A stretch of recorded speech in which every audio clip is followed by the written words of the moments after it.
You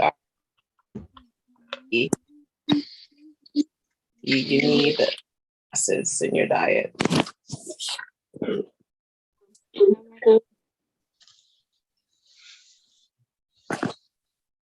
Block your sisters. I forgot to put my do not disturb on. Sorry.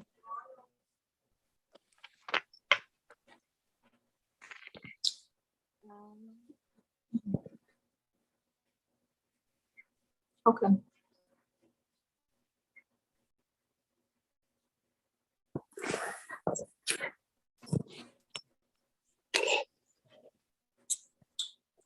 All right, shalom, shalom, sisters. So we're gonna get started. First and foremost, I want to give all praise to the Most High Yahweh, which the world ignorantly calls God, and His only begotten Son Yahweh Shai, which the world ignorantly calls Jesus Christ. And through the Spirit, we get edified tonight. Sisters bring out precepts to help edify, and we can get started. So tonight's topic or title is having wealth and peace in this truth. And I just want to ask sisters to give me what they believe wealth is. So whoever want to start.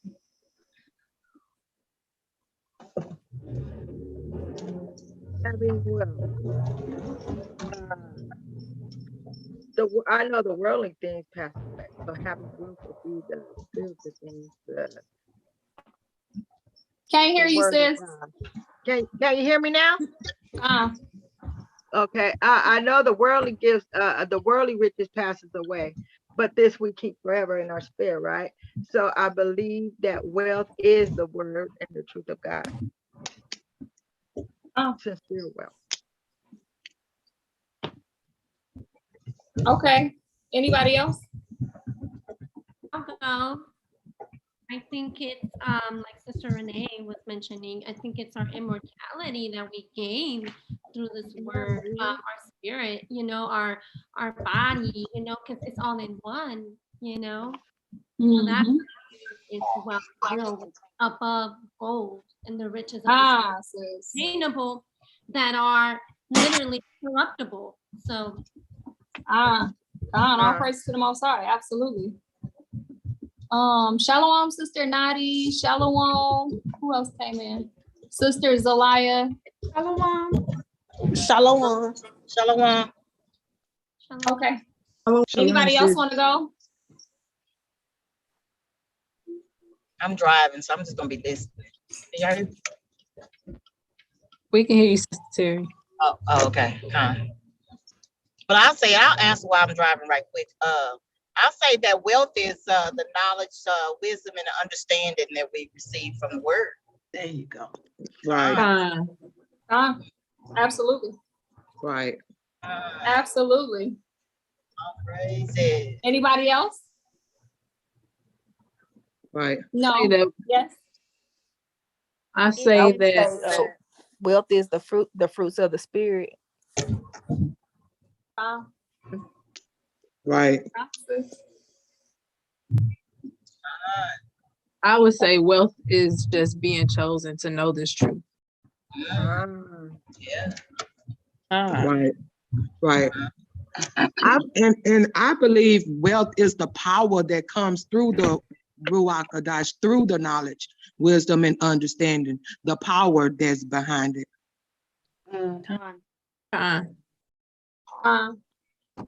Okay, I have to say that I agree with all y'all. Gotta agree, because the wealth is in my opinion, is the understanding and the wisdom, and like the humble daughter of Zion said, it is him giving you that knowledge and that understanding. Once he give you that knowledge and that understanding, then you become wealthy. So right. Because sometimes you can have the knowledge without the understanding, without the true understanding. Sister. That's right. That's right. Because imagine this. you have all the knowledge to, let's just say, for an example, you got all the knowledge, for instance, to learn to become healthier, right?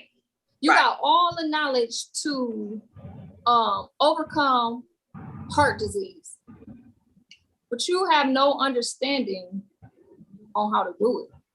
That knowledge that you have is worthless to you. It's worthless. You don't understand how to get from the condition you're in. And because true wealth is health. Is health. You see what I'm saying? So when I think about wealth ain't money to me. Because I could have 2 million in my bank and can't wipe my butt. That's wealth. That's not wealth. That's not wealth. So wealth to me would have to be whole health, perfect health, wholeness without sickness, a peace of mind. Right. It would have to be the law, statutes, and commandments. Like Sister Brittany was saying, you can have the knowledge without the understanding. Wisdom, knowledge, and understanding. You know what I'm saying? That's why we need all of it. We need all of it. So wealth alone, what the world will call wealth, we know is the dollar. It's the dollar. And this is what people worship. This is what they worship. This is their God. They substituted the Most High, or the children of Israel that worship the dollar, substituted it for the Most High. And so, yeah, they'll obtain a corruptible crown from it. They'll go in. So Money Mayweather, diligent to what he does, right? I mean, he's the best at what he does. But it took training, it took discipline, it took long suffering, it took nights he didn't want to get up, that he stayed up when other boxers was sleeping. He went the extra mile. You see what I'm saying? But he did all of that. He did all of that to obtain a corruptible crown. All that work he been putting in, all this time and these years he been putting in, all of that is for like earthly things, materialistic things that's gonna be destroyed. When the Most High decides to allow Yahushua to come back and save us, that's gonna be destroyed. So guess what? What was you storing up in the kingdom? What was you storing up in the kingdom? So that's not wealth to me. That's not wealth. So that's kind of what we going in tonight. And sisters gave great answers tonight. I was hoping nobody said money, a car, a mansion. You know what I'm saying? Like that's what our, sisters that's not in this truth. That would have been their response. What they say? I'm gonna get the bag by any means necessary. I would get the bag regardless, and that's not wealth. That's not wealth. We got tricked. So what I wanted to do real quickly before we hit on the health is just bring out some stuff about the American dollar. So we can help edify sisters that worshiping this dollar, it'll get you nowhere. It'll get you nowhere. It'll lead you to the road of destruction. It'll destroy you. Because it's many things, wicked, evil things that come from loving money, worshiping money. Like it'll destroy you. So I just want to pull up real quick what the dollar is really worth at this time, because we know their kingdom is crashing. All praises to the Most High. All praises. All praises. All praises. So let's just see what the dollar is worth at this very moment, so we can get it in our head, just an idea of what it's worth. What our people is working for. You working for something that's getting ready to crash. You selling your soul for it. All right, let's see.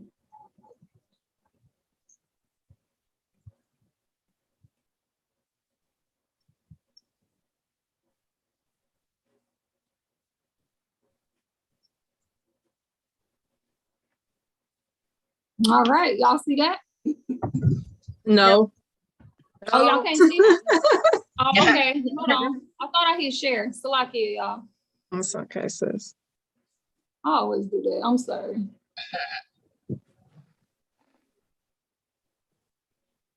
Okay, can y'all see?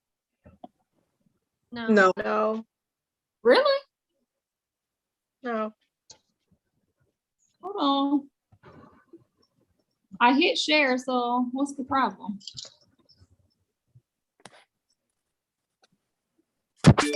Okay, here we go. Can y'all see? Okay. Sure can. It's coming. Fine, all praises. So look at there. Your dollar in your wallet right now, your pocketbook is not worth $1. That's right. Right. This is today. This is today, y'all. This is because as y'all can see, it says January 21st, 1:03 a.m. UTC disclaimer. So what that tells us is that thing can fluctuate. Right. I mean, it can drop all the way down to 23 cents. It can go back up. Sound familiar like the stocks, right? But this is what the dollar is worth right now. So with that being said, let's also pull up, is the US dollar back with gold? No, it's not. I know. Fine. For many years. Let's find out. Now I had the article earlier, y'all, but I was having some difficulties with my phone. Okay, let's see. Here we go. Government issue currency that is not backed by a commodian such as gold. Most modern day paper currencies, such as the US dollar, are fiat currencies. One danger of a fiat money is that governments will print too much of it, resulting in hyperinflation, y'all. So basically, these wicked people are printing out paper that has no value. No That's value. right. Let me go back. Let me come back. Salakia. Let me come back and talk to y'all. These wicked Edomites is printing off paper, y'all, that has no value. That's right. It has no value. None. They know it don't. That's why they're trying to transition over to cryptocurrency and the one world order and shifting away from the they know the dollar's crashing. They know the kingdom's crashing. So they're trying to do everything that they can do. Like what they said, they print off all this money for hyperinflation because they know their money has no value. But you want to call and oppress me and my people about a 10-year-old bill I didn't pay. Come on. And y'all like $24 trillion in debt. Okay. Make it make sense. Goodness. Why you want to oppress me? Because you're oppressed. Because y'all broke. Right. But y'all want to sit on this high throne, you know, here in y'all little wicked kingdom and act like y'all high and mighty when your dollar is not even worth anything. It's crashing.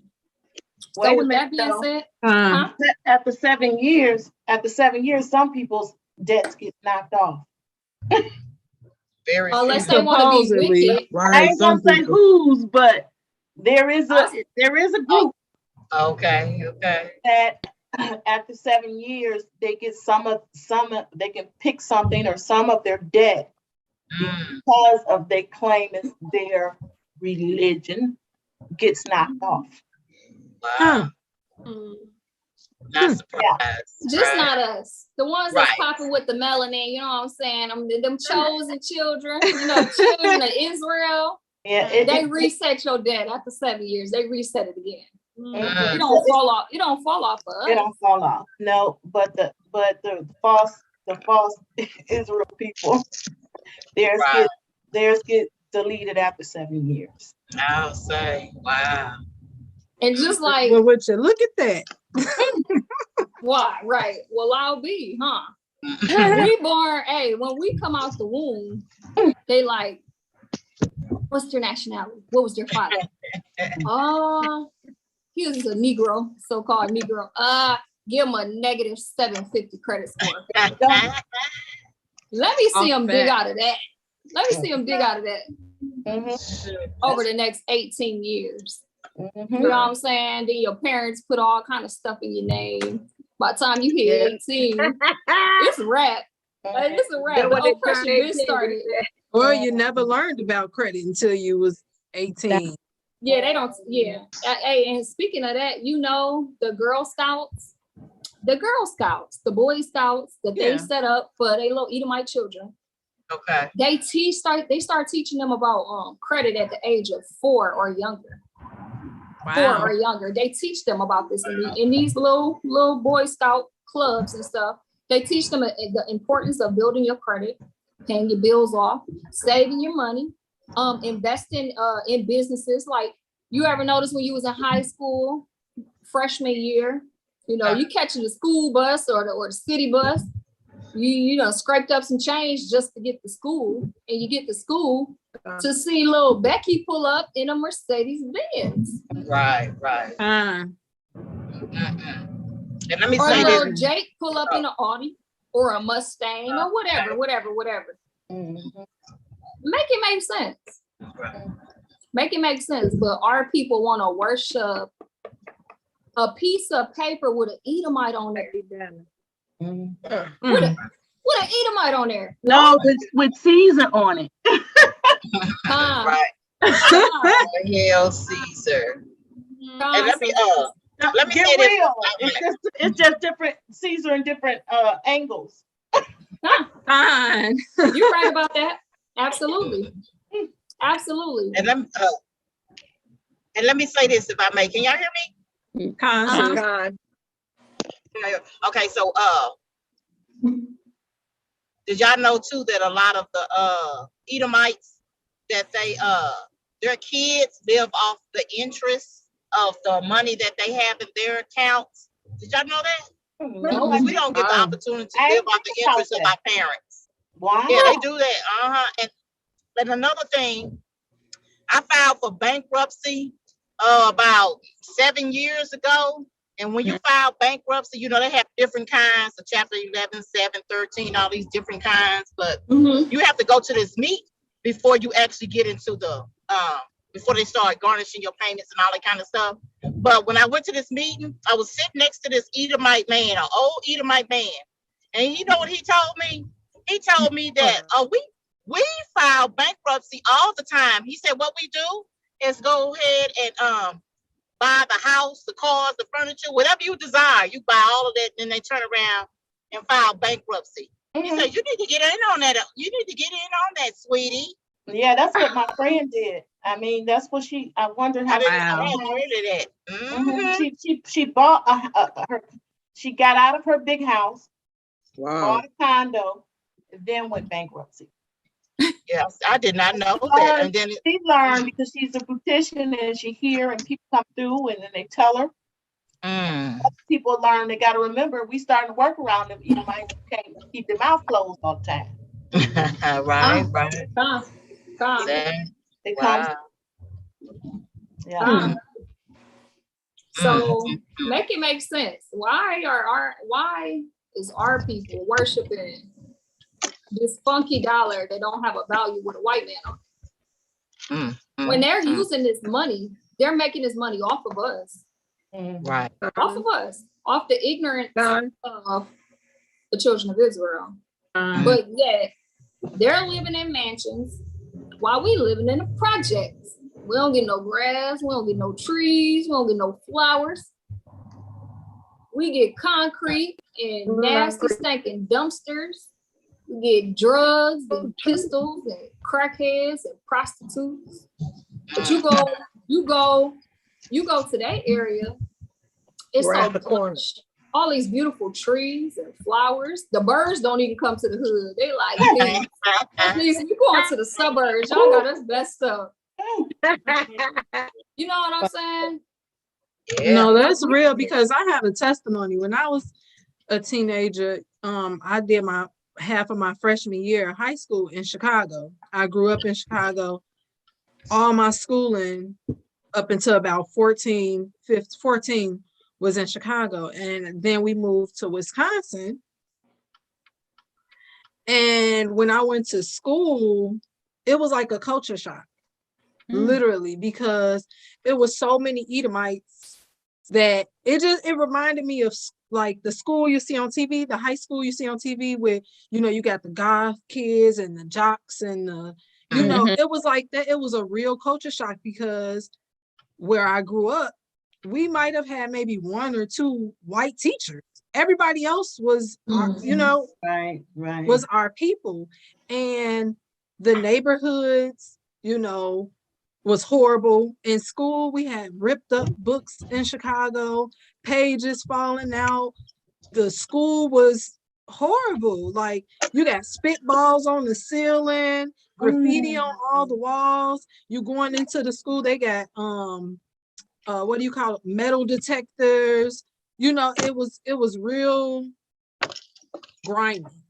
And then to go to a different school, and mind you, okay, when I was in Chicago, I was in like they called them AP classes, like advanced placement classes, right? So I thought I was real smart doing something. Then I got to Wisconsin and I was trying to explain to them that I was in these AP classes, and they were like, yeah, you're in the right grade. You know, like, you're on our level. Basically, like, what I was learning was what I should have been learning anyway. And here I am thinking, you know, I'm really doing something. Like, I'm this honors student and all that. And it wasn't the case. But it just goes to show, you putting our people in these situations. What do you think is gonna happen? You know, you expect a child to grow and learn in that type of environment, and then you go to the environment where all the Edomite children are, and it's a huge difference. So what I just that's right. I can definitely agree with you on that one. It's funny because, like, when we was young, and my story may be similar to a lot of sister stories. You know, we had lived with the Edomites, foster care. We was with them for some years when I was young. So to come from, you know, the projects infested with rats and roaches and rags and sharing beds and sleeping on floors, and then you go to a foster home and like the regular way to live is just like, it seems dysfunctional to us because we come from such a dysfunctional place.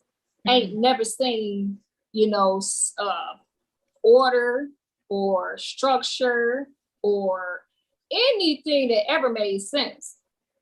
But one thing I will say, like, I used to think I loved them, but I didn't know what love was at 5-6 years old, you know. And that's the point. Like, children are so pure. Like, if you treat a child right, that child will love you, regardless of what you look like.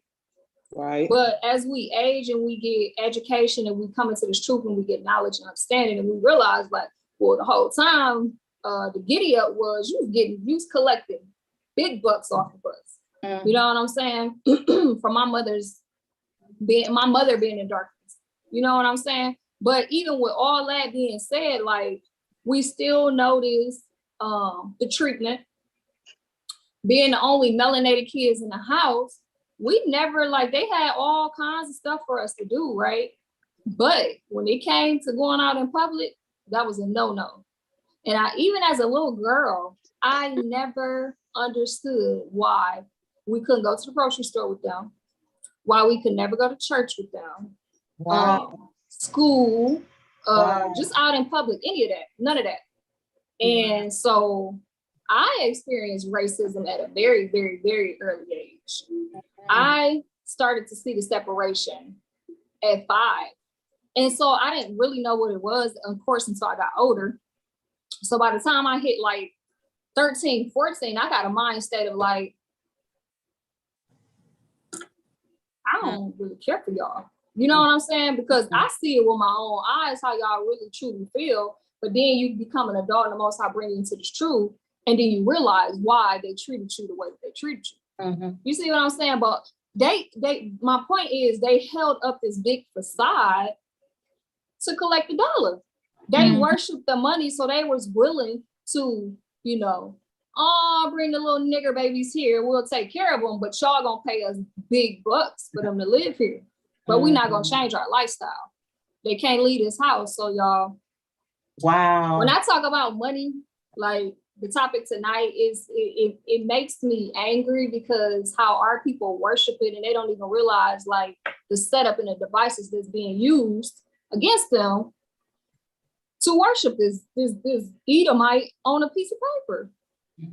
It's all vanity, it's all for a corruptible crown, and it's unprofitable. But what I did want to share with y'all, I want to show y'all these Edomites debt, because it's constantly climbing as we speak.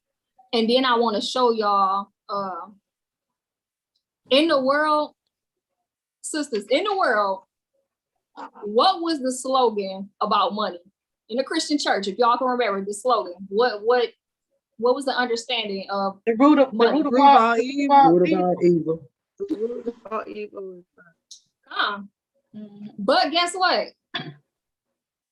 That's even a misunderstanding, because it's not the root of all evil. It's the love of money. It's the love of money. You see what I'm saying? The worshiping of the dollar. The same way we, for the love of money. That's that new jack, for the love of money. For the love.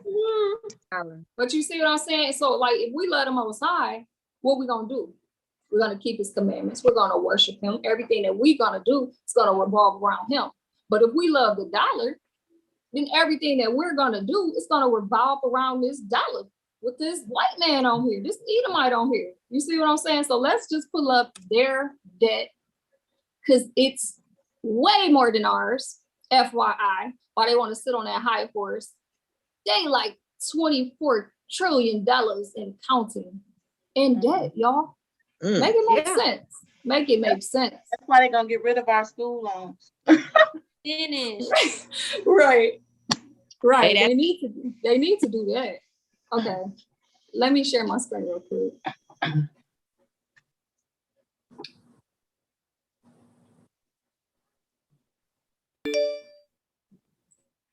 Can y'all see? No. No. Oh my God. Okay, so y'all.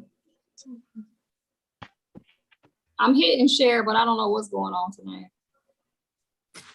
no camera keep going off. Can y'all see now? Fine. Okay. Yeah. So let's get it. U.S. national debt. There it is. National debt.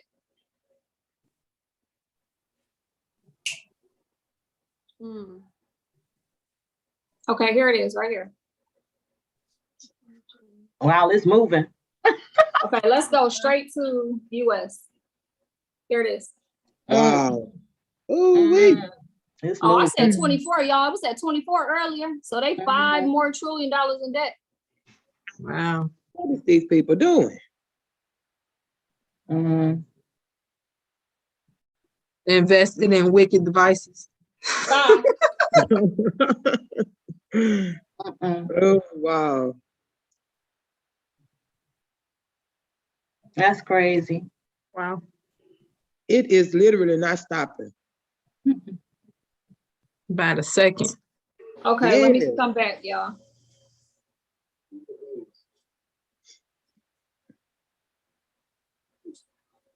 So, Lucky, y'all, just a second. It's okay, sis.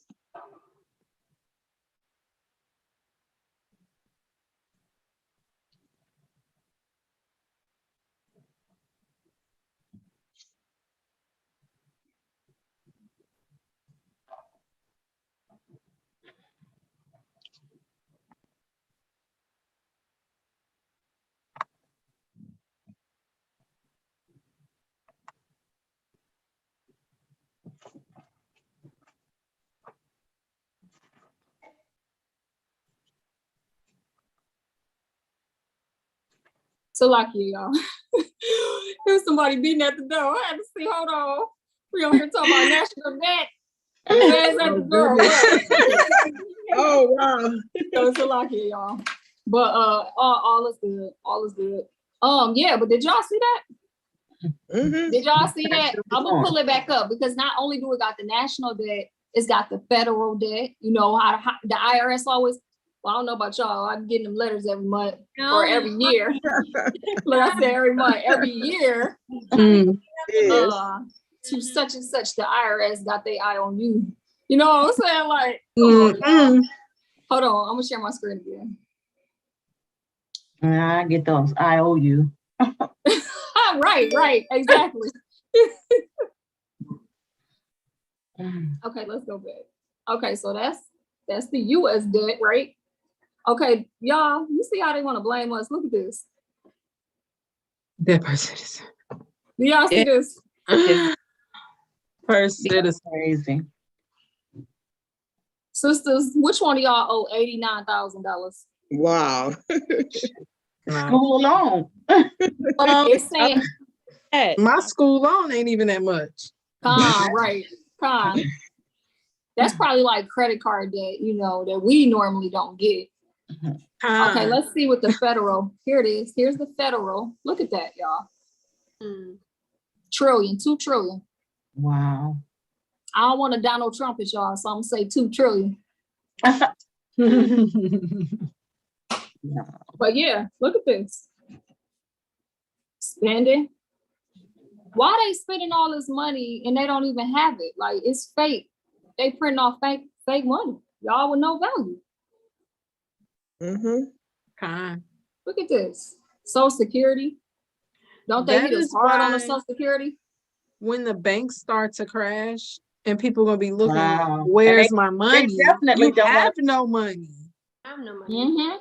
They definitely don't want to pay that sorry. Social Security. Oh, Go back to that Social. What was that? Social Security? Yes. Let's see. Right. You know how much they be taxing us on Social Security, talking about they $1 trillion in debt. And we paying into Social Security. So why are you in debt for Social Security? And so many people done passed within the last 2 years. Ain't that wicked, y'all? That's so wicked. You done kept their Social Security. Income tax revenue. How? Y'all see that? But that's a good one though. Is that green? That's how much they have. Girl, that's what they in debt of. This is debt. This is the debt clock. The green. All this is debt. Oh, is the green? Do the green? No, I think all this. I thought the green. Then is what's good. the black? They breaking even on the black. Hey, the black is the Israelites. No, let me stop playing. But look at the Medicaid, y'all. Look at this. Oh wow. Oh, they just hit it everywhere. Y'all see that? Let's see what else. That's the red. Oh, that's their largest budget item. That's what they're trying to say. See the black. Look how much they're spending on defense, and a lot of that is because they're going up in space trying to crack the thing they self and trying to figure out what's up there. If you spending that much money, come on, tell me what is that cost for? Look at that. Which money one? Creation. Y'all in debt just from creating the money. Y'all know they ain't never came up with a good idea. You know they've been stealing our ideologies since we've been on this earth, stealing them, just stealing them, getting rich off of us, man. They don't got a good idea to say they like. Y'all cutting off. What else? Let's see. Living in poverty. Check this out. Y'all see that? Oh wow. Without 39 insurance. million. $39,314,492 living in poverty. I'm wondering what this black means. What do they mean? The debt has the dollar signs on it, but if it has a number, I think that's the number of people. Got it. Oh. Which one is the number of people? Because if you look If it at don't have a US, dollar it has a sign. dollar sign in front of it. So Huh. I think the people living in poverty, that's the number of people in poverty. Gotcha. Got it. Sisters. All right, so that's what it is, y'all. That's what it is. All right, let me come out of here. So y'all seen this. Esau, if y'all don't leave us alone, okay? If y'all don't leave us alone, talk about, look, when you pay your debt, then come get at me. Come get at me, because you got way too much debt to be trying to oppress the ones that's already oppressed. Come on now. But that kingdom is falling. So all praise to the Most High. I like all praises. It grew 5 trillion, y'all, since earlier. When I looked at it, it was at 24. It's at 29 now. The U.S. national debt. Okay, so I just want to share something with y'all that I kind of worked on to show y'all the love of money. It brings forth all of these wicked things. So I just wanted to show sisters because even though I had never knew the precept in the world, and we always heard money is the root of all evil. And the Bible does not say that. It doesn't say that. We got to understand what's really going on here. So I'm gonna pull it up and then I'm gonna read the precept. So let me share my screen again.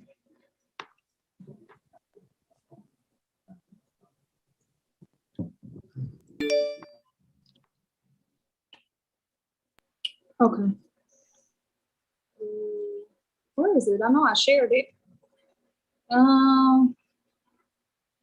Hold on, y'all. I'm just having difficulties this evening, so lucky y'all, bear with me. Let me find it. I think I just sent it to my iPad, but I didn't store it in my file. So hold on just a second.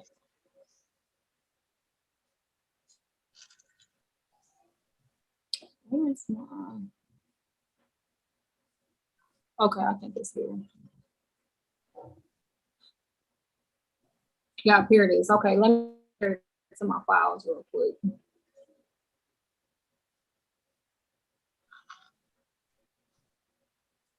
You should have told us about that honey before we started. Yes. No, come on, Sister Catalina.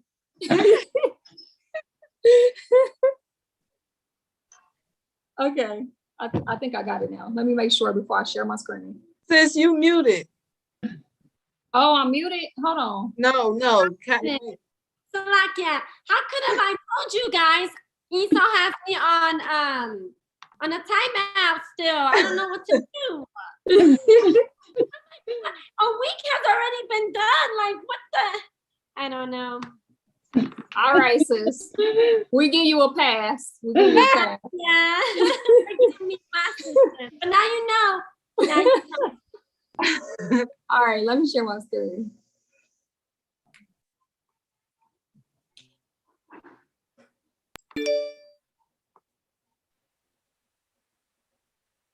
Okay, here we go. Boom, here it is. Oh, here, girl. All right, so let's talk about this. Let me get the precept real quick. The precept is 1 Timothy 6, 10 and 11. So let's go there.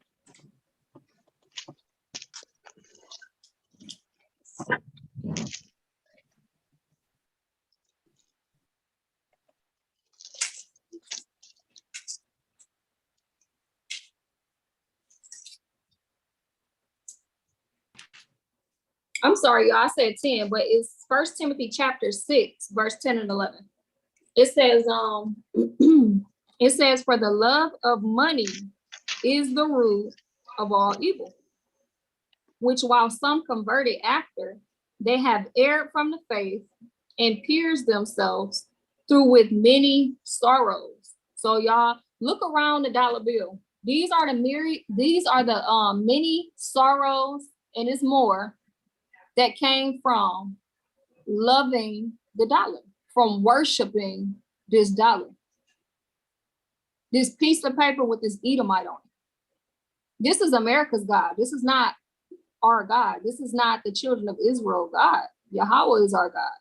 But we erred in worshiping this. So what does it bring? It brings witchcraft. It brings lust and discord, envy, murder, lies, strife. Can y'all see it and hear me? Yeah. Come. Steal, covetousness, jealousy, transgressing the law, depression, disobedience, suicide. Many people take their lives, man, because they don't have enough money. Of our people kill themselves because of money situations, hatred, sickness, idolatry, confusion. They even break the Sabbath for this money. They won't keep the Sabbath for this money because this is who they worship. This is their God. Sell your soul. You know, that's all our people that's up in Hollywood done sold they soul for an Edomite on a piece of paper. Deceit, whoredom, whores. What's that say? I can't see because it's got a glare on it. Fornication, adultery. Right. Don't we see too many times, like on movies? Hopefully you ain't never seen this in real life, but like on movies, how the husband or the wife will set up their spouse so they can get all their money because they on the insurance policy. Don't kill them. And get that money and go be with another man or a woman. That's wicked, man. Concupiscence, sex, witchcraft, lust, discord. What's concupiscence? Huh? What's concupiscence? It's like sexual lust desires. It's like filthy, lustful desires. So I just really quickly want to show y'all this so we can get a better understanding of what this precept is talking about. It says, for the love of money is the root of all evil. Are people that love this thing, that's worshiping it, y'all.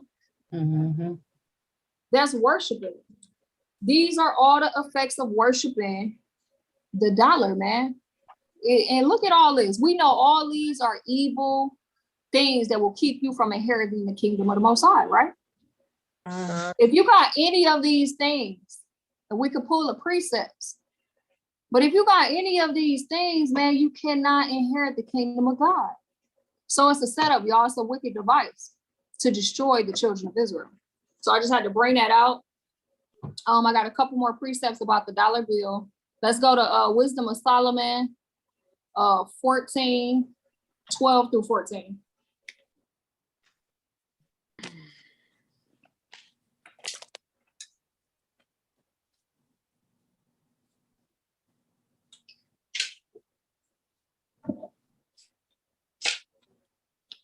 It says, for the devising of idols was the beginning of spiritual fornication. Because ain't this spiritual fornication? You spiritually are deciding to worship this dollar, and you willing to do any and everything to get it. And the intervention, or in the invention of them, the corruption of life. All these wicked things that come from worshiping this dollar, it corrupts the life. Not only does it corrupt the person life that's worshiping it, but the people around them too. Verse 13, it say, for neither were they from the beginning. So this wasn't here at the beginning. When Adam and Eve was created in the garden, was this dollar bill here with this white man on it, this Edomite on it? This wasn't here since the beginning. So neither shall it be forever. Y'all hear that? All praises to the Most High. This is a momentarily thing, man. Our people got to wake up and stop worshiping this piece of paper with this devilish Edomite on the front of it. Verse 14, for by the vainglory of men, they entered into the world, and therefore shall they come shortly to an end. That's right. Because the end of Esau is the beginning of Jacob. This is coming to an end, y'all. We don't got to look at this much longer. You know what I'm saying? The saints don't got to look at this much longer. But our people that's worship, this you substituted the Most High Yahweh, our God for this Edomite, it's time to repent. It's time to repent before you be destroyed, man. This is not our God, and our people worship it as God. Let's get one more precept, Proverbs 15, verse 16.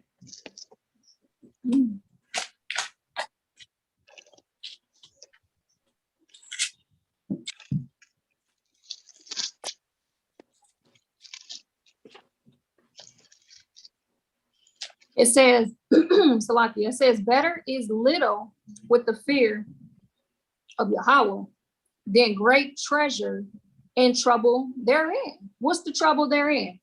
The trouble that comes from worshiping this dollar, which is all of these above plus more. You see what I'm saying? The sacrifice that our people, they go to work and worship this dollar. They sacrificing their family when they do it. You see what I'm saying? Yeah. They sacrificing their soul when they doing it. They selling their soul for this.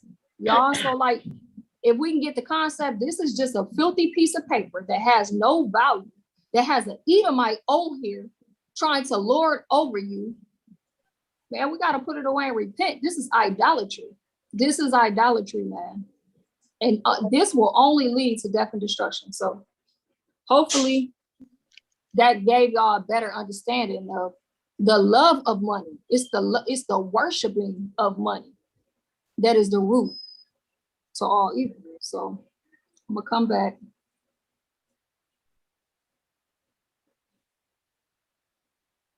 Sisters, got any comments on that?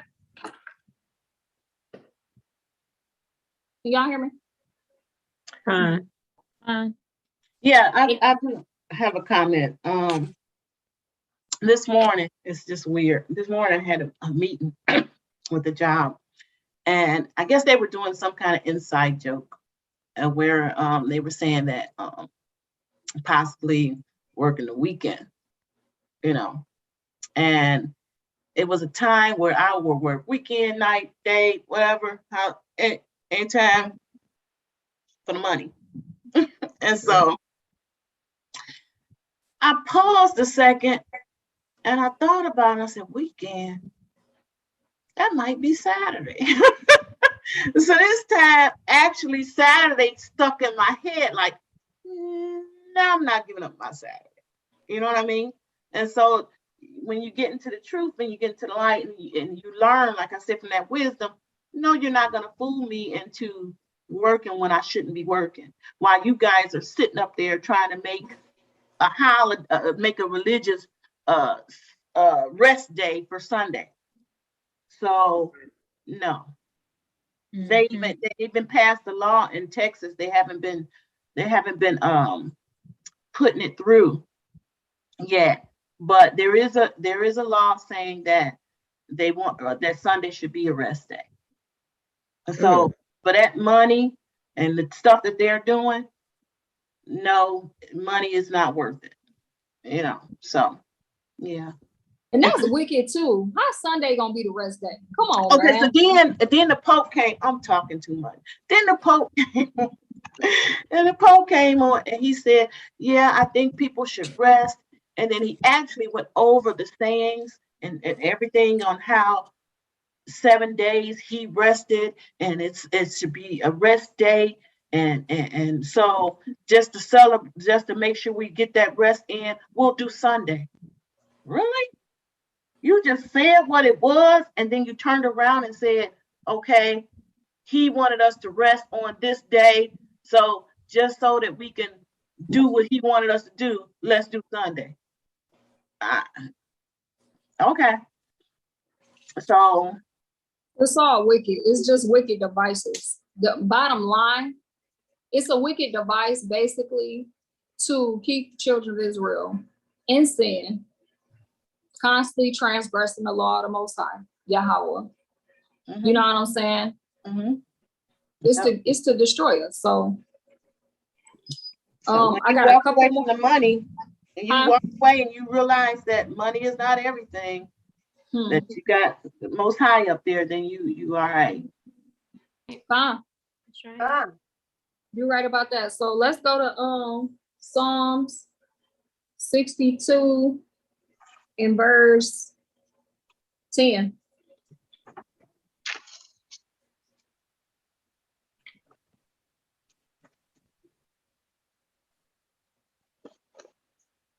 It says, trust not in oppression and become not vain in robbery. If riches increase, set not your heart upon them. We can't be setting our heart upon riches in this wicked kingdom. You know what I'm saying? We can't be storing up our riches is not stored here. Our riches is stored in the kingdom. Not here in Esau's kingdom. In the heavenly kingdom, where we should be. So, sisters, yeah, we gotta work. We gotta help where it's needed. But don't ever put your job or money before the Most High, before your family, before your salvation, before these law, statutes, and commandments, before the Sabbath, before anything that's not of the Most High. I mean, that's of the Most High. We shouldn't do that. We shouldn't do that. Let's go to Matthew 6:24, because ultimately we got to make a choice. We love getting this dollar. And look, some of our people, they love money so much. They work and work and work because now they're addicted to that fat check.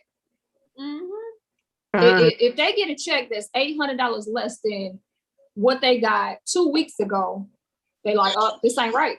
Nope, I got to put in the extra 20 hours so I can get right back up there. They fell in love with that fat check. They down there killing themselves over. You know, sisters in the medical field, I said, y'all good. They work 16-hour shifts 5 days a week. I mean, I was working, I'm in the medical field. I was working working in the ER, leaving the ER, going to teach in the morning for 3 hours, turning around, going back, Yeah. Then I mean, it finally dawned on me, what, umpteenth years later? Yeah. What the heck was you doing? You know? What was you doing? You should have been spending more time with your family. They basically sacrifice their health for the job, because I see it all too much. These sisters hustling, they got bills to pay. They got stuff to do. They got families to take care of. We talking about single family households. Don't have a man there.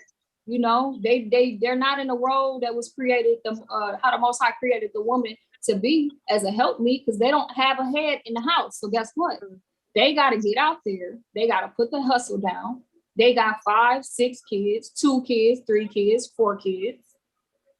I respect the hustle. I respect it. But at the same time, we can't sell our soul for it.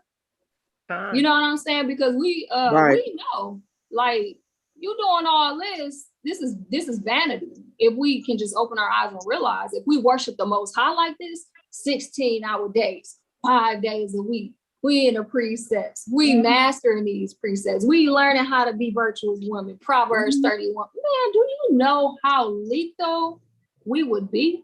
We're talking 16-hour days, 5 days a week in the precepts. They're putting their heart, their desire, they're putting it to the wrong thing. And they're going to stay in that condition until they realize this is not it. This is not it. This ain't it. They don't profit anything either. Come. And the thing is, though, to be honest with you, you turn around and you teach you don't realize you're teaching your kids that. You know, because I had made the mistake where now I see my son going from job to, he spent a lot of time with the kids too, but he's still going from job to job, and I gotta get this and this, how much this, I'm gonna go through the agency this time, this that, you know what I'm saying? And so what you do, they see. I don't care how old they is, they see it, and all that stuff. You're teaching them. You're teaching them the wrong ways, and teaching them that money is important, and it ain't. Right. More important than worshiping our Heavenly Father. There you go. Keeping these commandments. There you go. Keep the commandments or get the dollar. Keep the commandments or get the dollar. Keep the commandments or buy them J's. Since Wait you a know you minute. seen them hot Jordans that just came out, they hot pink and white with some gold in them. Let's not just say keep the commandments. Keep the commandments, have the faith. He'll give you what he wants you to have. What you need. Not what you want, but what you need. The faith has got to be included. But first of all, it takes faith to even believe that Yahweh created us, that we're his children, that he created these law, statutes, and commandments, that we should abide by them, walk through them, live them, and apply them to our lives. That's faith alone to even turn from the world and to come to the Most High and start to worship him. That's faith alone. Yeah. But sisters will say, my bills this month is $2,000. I just worked 140 hours. The new Jordans, the retro 13s, is coming out on the 6th. If I pick up 16 more hours, I got enough to buy them retros. Plus, I can get a cold-blooded fit to match them. And I only got to work 16 more hours. I really don't feel good, y'all. I ain't slept, I ain't ate, but you know what? I'm gonna be so cold up in the party with them Jordans on because ain't nobody else gonna have them. That's the mind mentality of our people, man. It is. The sad part about it is what people don't realize is the more money you get, the more problems you have, really, because you are so focused on money and get more things. You just have more bills now. You have a higher car note. You have a mortgage now. You have more bills. You have more subscriptions. You have what do you call them? The fitness membership. You have you just start spending your money on all kind of stuff that's just not needed. And the health problems that come along with it. And lately, I have been praying for him to just give me what I need and nothing more, because I don't want nothing more. I don't want to become comfortable in this kingdom. You know what I mean? I never want to feel comfortable here.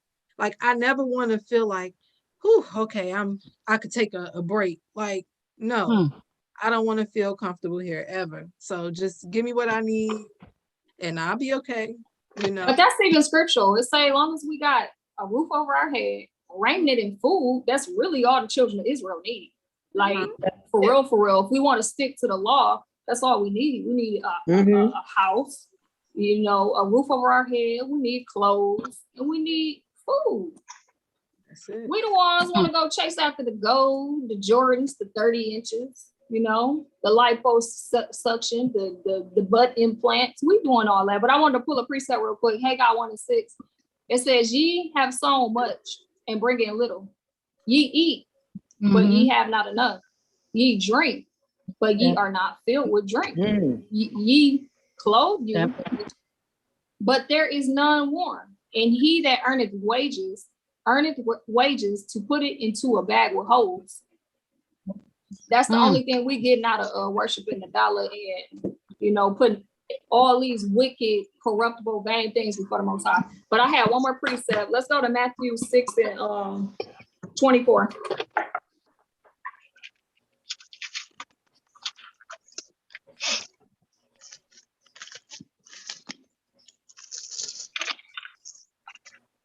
It says, no man can serve two masters, for either he will hate the one and love the other, or else he will hold to the one and despise the other.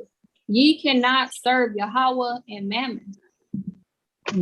So it's plain, it's simple. Choose to serve the Most High Yahweh.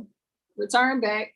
Acknowledge your sins, repent, keep the law, statutes, and commandments, do them, apply them, or continue to serve the dollar until you get destroyed. And the Most High, he'll even destroy you through overworking you until it make you sick. Yes. Until it make you sick. Yep. Because money was your God. Right. Living testimony. Yes, indeed. Huh? We all live in testimonies. We all sick from hard working for the dollar because we didn't know where. Yes, indeed. Shalom, sisters. Shalom, sister. Shalom, sis. Shalom, sis. And y'all, before I got in nursing 13 years ago, I worked in a daycare because I love children. As y'all know, I got 5. And like I was sharing with y'all last night, I would probably have 10, but I got 5 right now. So point being, y'all didn't really care to work. I wanted to be at home. I was a stay-home mom. You know what I'm saying? I was there with my kids. Then I went to school, started getting deceived, thinking that I needed to get a career, get credentials, feel like I'm somebody, make my own money. You know what Esau conditioned our minds. We calling, making our own shots, calling the shots.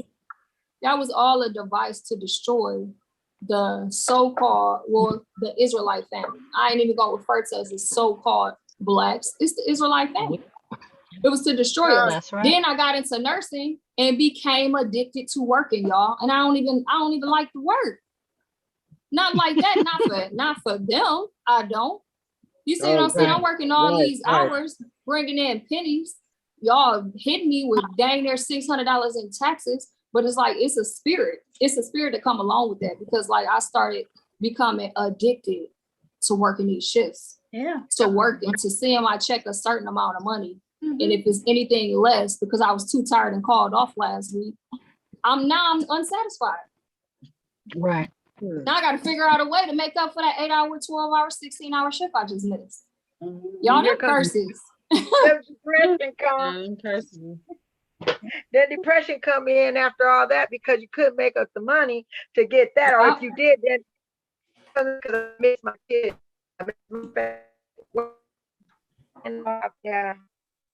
Yeah. And then all that comes into our neighborhood. On top of that, I was one that fell prey to it and went to work to gain more money, because I didn't believe that the money that I was receiving from my children was for my drug habit.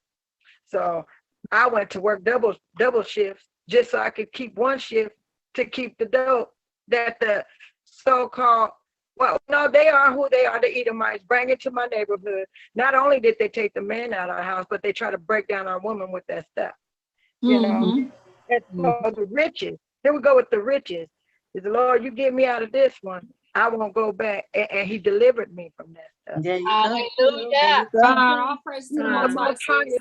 Crazy. And turn them into prostitutes too. Yeah. Yeah. Yes.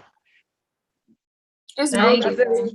It's crazy because when you do start making a little bit more money, like you said, sis, they start taking all the taxes out, and then you be hit with, now you got to pay union dues, you got all these different kind of fees and insurance, life insurance, dental, and by the time you get your check, you still haven't made that much, you know. And that's another reason why people work, because after they take all the taxes and the fees and the dues out your check, you still left with a check like you only getting paid $15 an hour.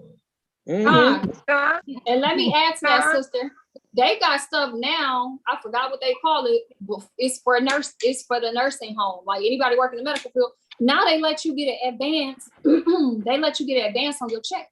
So whatever your normal gross would be over that 2-week period, they'll let you get half of your money. So by the time you get paid, you know, you see the hours you just put in. You put in about 120 hours. You know what I'm saying? They let you they fronted you like $1,600, and then you get your check because you really needed the money. You get your check and you salty because now like you got that advance, but really it was a setup, y'all. It was a setup. So like I'm making a point because it was a setup to like split your money up so you didn't have it all at once to really do what you needed to do. Now. You go into the check cash place to get a loan from them. You better say it. You already got a loan from your employer, and that wasn't enough. So now you take this check and you go into CheckSmart and you get a loan on that, and they give you the biggest loan because you take this fat check in there. You just worked 140 hours, so you're gonna get the max loan. Right. So now you own about $3,500 and you got to pay it back in the same week. It's due days apart from each other. Right. It's to keep us oppressed, y'all. Like, it's so wicked. You're so right. If I may add to that, kind of like with the stimulus money that went out. I don't know if you received the stimulus money, right? And everybody was, going shopping till they were dropping, you know, and buying all kinds of stuff. I mean, I don't know how many people actually saved the money. We didn't really get any stimulus checks, but that's okay. I'll praise the Most High. But the IRS, see, there's always a catch to Esau. Esau don't give nothing. Yes. Come on. So now the IRS is pretty much sending out letters that people have to pay that back. Wow, I thought they told them they didn't have to pay it back. And it That's really, the trick. That's the and trick. you know what's crazy? My Lord, as soon as COVID went off, he was putting the pieces together, right? And of course, bringing out the pieces. But he was saying, he's like, you know what? I don't trust that money that they're giving. This was his theory, his connection to it. He said, I bet you anything, they're gonna get our people, you know, lazy. First of all, getting all that money, you ain't gonna want to work, right? Okay. Then I guess the unemployment came out, right, and started giving more money to those people who didn't want to work, right? Okay, so then that happened, which you know caused one of like the most inflations, you know, whatever. But so now, okay, so people now are sitting at home getting all this money, right? Now, of course, the jab went on, right? The jab now is getting mandatory, you know, now if you want to work, you know, I mean, it's been fluctuating up and down, but it's true. They gave people all that money, you know, made them lazy. Now, of course, they're going to be stressed out trying to pay that back, okay? So what is the first thing that they're going to make them do? Get the jab. They're going to make them want to go to work, get the job. Why? Because now you're so stressed out. You got to pay all this money or else you're going to be losing your fancy car you just bought. You know, your homes, the people invested in homes and whatnot. You know, it's all a setup. It's all a setup for destruction, you know. People get too comfortable, but that's the thing, you know. Esau, there's nothing free. There's always a price to pay. Yes. With your life. That's why we can't be attached to these materialistic things. Yeah, I want you to think that too. Some of the things that I think kind of like a little bit too is deception is really strong, and media can be really strong. And I don't know, but some people, if they got, that wasn't that much money. If they got money, it's gone, and they probably back at work or whatever, and haven't. The numbers that they say is unemployed, this and that and the other. A lot of these jobs, you got to remember that Esau greedy as hell. They're greedy. So they would rather hire somebody back in part-time and act like people don't want jobs, some jobs that the good jobs that they don't want to, they rather have the people that's already working there work their butts off than to hire somebody else. It's a little deception in there too. It's not lazy. It's a lot of deception. Our people have been described as being lazy forever. So it's not, don't get deceived by everything they say. How we lazy and we built this place? I'm saying, just thinking it. How we lazy and we built this place? That's not it. I mean, you can see some teenagers going out here to these teenage jobs and putting in applications and still not being able to be called back for stuff. And then you still thinking you're going to be on top. So the first people you're going to try to give the jobs to, like you used to do in the past, is Esau. So still going to make it look like we're bottom. It's going to flip, but not quite yet. So a lot of that stuff is deception. And we need to be looking into entrepreneurship and quit working for Esau. And a lot of us up in here. We gotta stop. Use your gift. And not go ahead. No, I was just saying we have to really start utilizing the gifts that the Most High blessed us with. We was just talking about that. Correct. Because honestly, the IRS knows what has happened during the pandemic. Many people went into those gifts and talents and start making money. So now they're asking us to report fundings, things on the side, and all the stuff. So the record is here. It has been here. It's just now they're pulling they white hoods off. They showing who they are. Unashamed. They're unashamed. So we need to be unashamed. You feel me? Like, I mean, it's time to go hard, and we need to be looking to make our own money within the Hebrew community and keep it amongst us. Yeah, support our people. Support our people. Support our people. Support our people. Shop with your sister or your brother first. Stop wanting Esau first. And shop with your people. You love your people? You love your people, shop with your people first and stop shopping with Esau first. That part. That's love. Help build each other up. I mean, until Yahushua come back and crack them clouds, like support each other. Real talk. But I got another precept, Proverbs 10 and 22.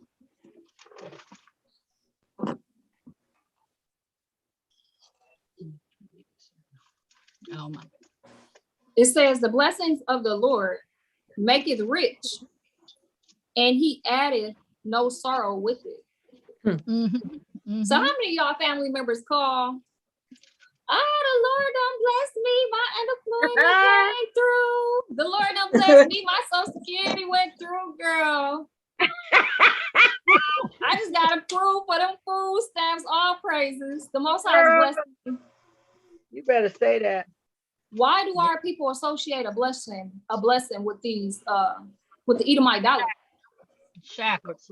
Yeah. How is that a blessing, y'all? I'm just trying to figure it out, because a true blessing from the Most High is going to include your a sound mind, you being in divine perfect health.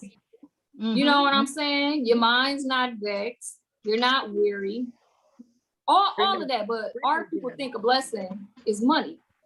Right. That's the only way they associate and say, all praises to the Most High.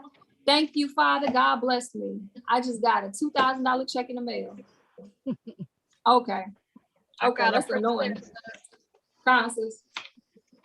Proverbs 8, 18 and 19. And it reads, riches and honor are with me, ye durable riches and righteousness. My fruit is better than gold, yea, than fine gold, and my revenue than choice silver. So everything that we seeking is in the Most High. It's not even in the things of the land. And we got to know our value. Our value is very, very much so more precious than the mighty American dollar. That is not even going to be accepted soon, but that's another story. So coming to an end. We read that. It's coming to an end. It's coming to an end. It is. I have a precept. The Psalms 83, 3 through 5. They have taken crafty counsel against thy people and consulted against thy hidden ones. They have said, come and let us cut them off from being a nation, that the name of Israel may be no more in remembrance. For they have consulted together with one consent. They are confederate against thee. You know, and it's been from the beginning, from the time they took us off of the west coast of Africa, they've taken crafty counsel against us, you know, and keep doing today with that stimulus check. Let me piggyback off of that thing, you know, that stimulus check, and a lot of people didn't have to pay rent because some stimulus thing, you know. I'm like, y'all crazy, pay your rent. I don't own, I have to pay rent. I'm not gonna stop, you know. A lot of people, well, they have help funds and all that, and a lot of people have gotten evicted. A lot of our people, because you know, we some hard-headed folks. You know, they say they're gonna give us the food stamps. Let me put it out there, and this and that, and we run to it. And I'm like, and these cards that they gave the kids that are in Esau schools, because they gave my little one 2 months ago, and people have been getting them for a year already. I'm like, what? What is this for? Do I have to pay this thing back? Right. Because they always doing something. No, just keep it. I waited. I was 160 in line. I want to know. You Okay. record this, right? I asked them, "Did you pay this stuff back?" Because they do. The Bible, the Lord's word is true. That part. And it's worth more than gold. He's not going to leave us dumbfounded when it's right here in the truth, you know.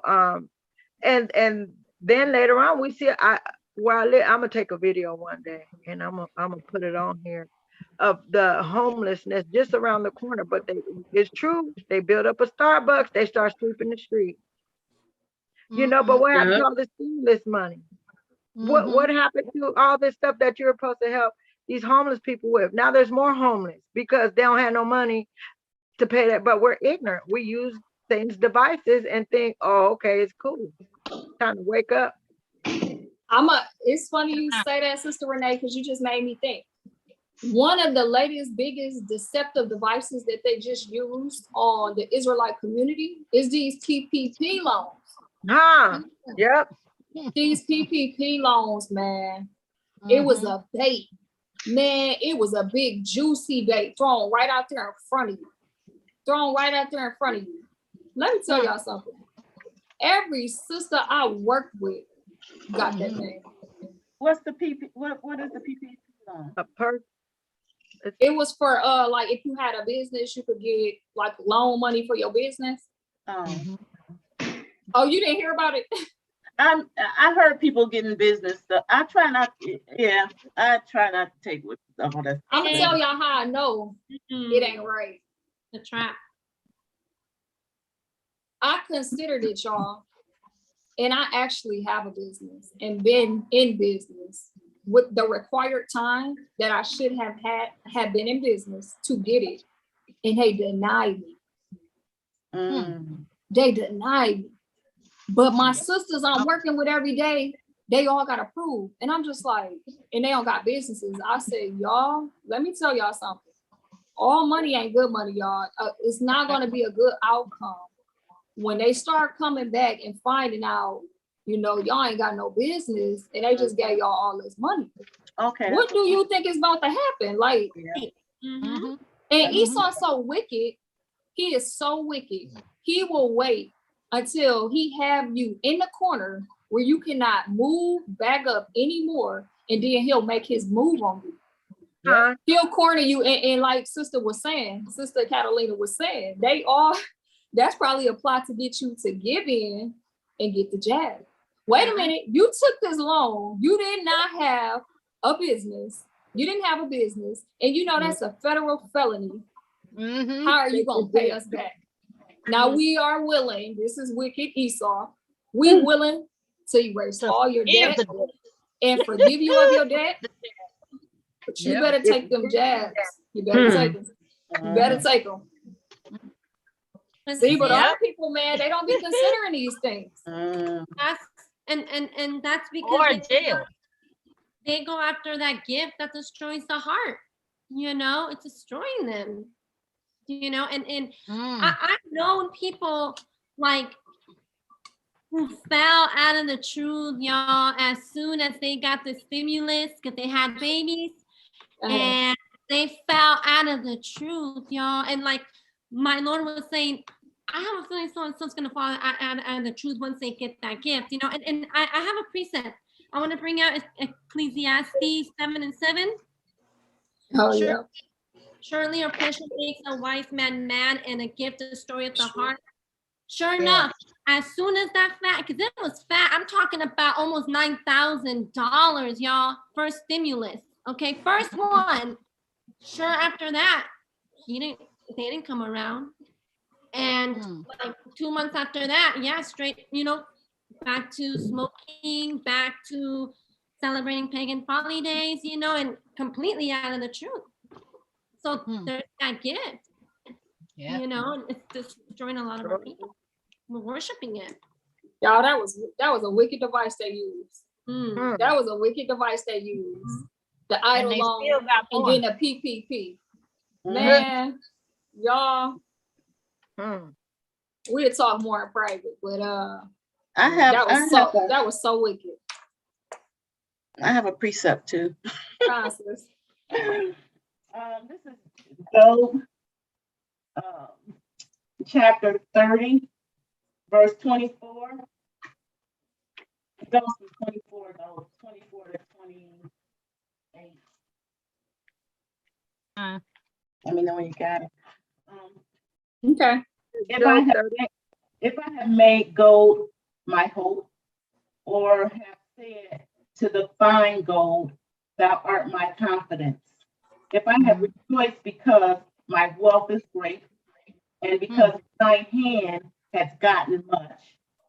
If I held the sun when it shines, or the moon walking in brightness, and my heart has been secretly enticed, for my mouth hath kissed my hand. This is also where are iniquities to be punished by the judge, for I should have denied God, Yeshua, Most High. Can't hear you. I'm sorry, I'm reading it from over here. Oh, y'all needed to hear that. Sorry. I'll start from here. Sorry. Okay. It's okay. If I rejoice because my wealth was great, and because mine hand had got much. If I behold the sun when it shineth, or the moon walketh in brightness. Thank you. And my heart hath been secretly enticed, or my mouth hath kissed my hand. There also were an iniquity to be punished by the judge, for I should have denied the Most High that is above. So he's rejoicing in that money and all those riches, not thinking about him, then you will be judged. Wow. Sister Malakia, can you repeat that book chapter verse, please? I know it was Job, right? Yeah, Job 24. No, it's Job chapter Job 30. 4 through 28. You said 4 through 8? 24. Oh, 24. 20. So chapter 30 and 24? Fine. Through 28. Okay. And it goes to 28. Fine. I'm sorry, I got excited by seeing it. I'm just getting back, y'all. I'm sorry. What scripture was that? Job 30 and 24. Okay. Sis, I think it's 31. Oh, 31? 31. It's 31, sorry. 31.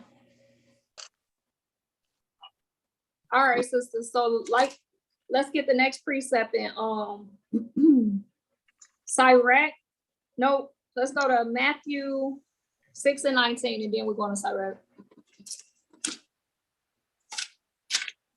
6 and 19.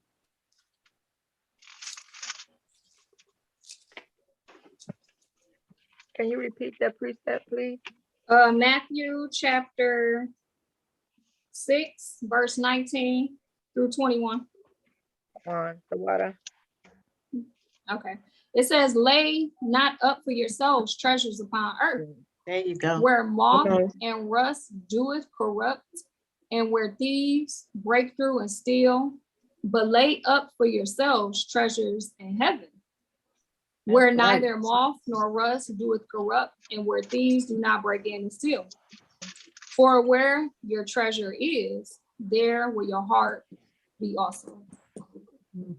So sisters, where our heart is, where our mind is, if we want to worship Yahweh and worship Yahweh Shah and keep these law, statutes, and commandments and do them and apply them, that's where our mind is going to be. We're storing up treasures in heaven.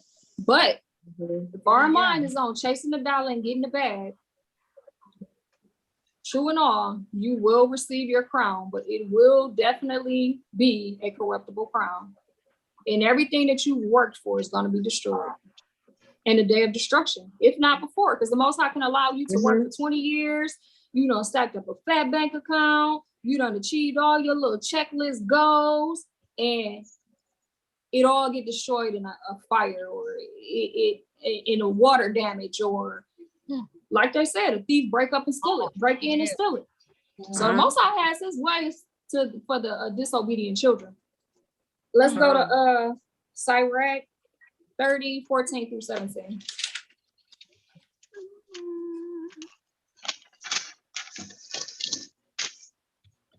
True wealth, Salakia, true wealth is being healthy and whole and having a sound mind. That's true wealth. Wow. Thank you. Hallelujah. All right. It says, better is the poor being sound and strong of constitution than a rich man that is afflicted in his body. And I see this all too much. When I take care of these people, filthy. When I tell y'all filthy rich, but can't brush your teeth or wipe your butt. Can't wipe your nose or eat by yourself. I'd rather be at that lower state. I don't want riches. I don't want wealth here. I want all my stuff in the kingdom. All my stuff in the kingdom. We're in the kingdom. Funny you say that because I used to do like home health care at one point, and some of the houses I would go to were huge, like literally pools, basketball courts in some of these homes. And like you said, but they like old people, no kids, just Family, old people sick, living in these big houses, all this money. And what you gonna do with it now? You done worked all your life, and now you have all this money, the big house, the car, and you can't even drive the car you bought. So and laying on their dying bed, calling you a little nigger girl, you monkey. Get over here and give me some tissue and wipe my butt.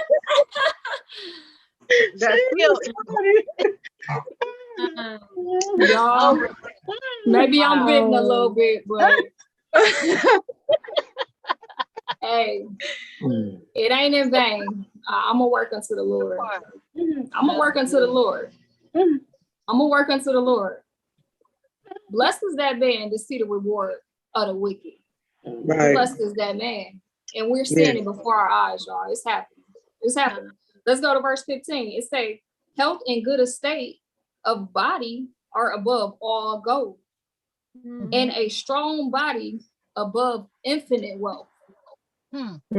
Infinite wealth. You got all that money, but you sick. You're sick. And you're rotten. You're dying slowly. You're dying slowly. Yeah. Verse 16, there is no riches above a sound body, and no joy above the joy of the heart. Death is better than a bitter life or continual sickness. Again, I hear them just say, they just want to die. They just want to die. Nope, the Most High said, nope, you're going to sit right there. Right there. And keep on calling them little nigger girls. I done seen them. You're going to sit right there because death is too easy. Yeah, they'll be begging for death. That's a cop-out. That's a cop-out. So, sisters, wealth is health, man. It's health. And with that being said, sisters, us, the daughters of Zion, we are the defense to our family, because how healthy we might be, we play a big role in that. We pay a big role in it. Aren't we the ones going to the grocery stores, shopping, buying the food, bringing it home, cooking, and feeding our family? What are you feeding your family? What are you buying from the store? What are you putting inside their body? Are you helping them to be sick? Are you helping them to be healthier? The foods that you're bringing into your house, do they abide with the Levitical diet? Are you staying away from the crab, lobster, shrimp, pork, catfish, the fish that have scales and fins? Or are you like, I'm finna give y'all this top ramen noodles and go get you a bag of flaming hot Cheetos to go with it, and then go grab you a pop and get out my face? Y'all, that's wicked. We the first line of defense when it comes to our family and how healthy they eat. Seriously. Like I told my sister, I got down on my sister, and shalom, sis, if you watching, but I gotta tell you. Don't be giving my niece and my nephew that pork. They babies. They don't know. They don't have a craving for this pork. They don't know what it is. They can't eat it by themselves. They can't get it by themselves. So why you giving it to them? Oh, right. they like it. I guarantee you, if you eliminate it out their diet, they gonna eat what you give them. That's true. Why you destroying them at such a young age, and you know, and I've been telling you, like, but you know what? That's a whole nother different story. I want to bring a couple precepts out that apply to the daughters of Zion when it comes to our health and feeding our family. Because the Most High gonna hold us accountable. What you buying? You know, when you go to the store, you know good and well, them Krispy Kreme donuts was not gonna be beneficial, and it wasn't gonna add any nutrition or anything to your family. And you know your kids might have cavities, and you're still getting the sweets giving it to them. Like, so we play, y'all. We play a big defense in this. If we don't buy it, they don't have it to eat. So let's go to Proverbs 31:15. Proverbs 31 women. We gotta live in Proverbs, right? All right. Let's get it. Proverbs 31:15.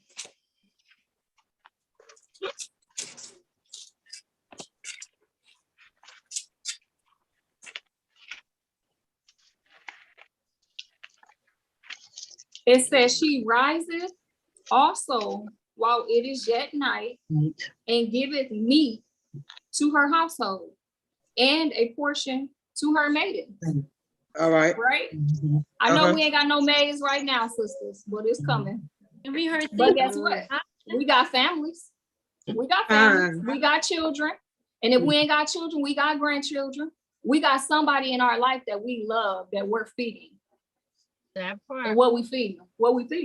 So let's find out. Are we giving them the foods that line up with the Levitical law? Or are we looking at the labels when we go to the store to make sure it doesn't have hidden pork in there?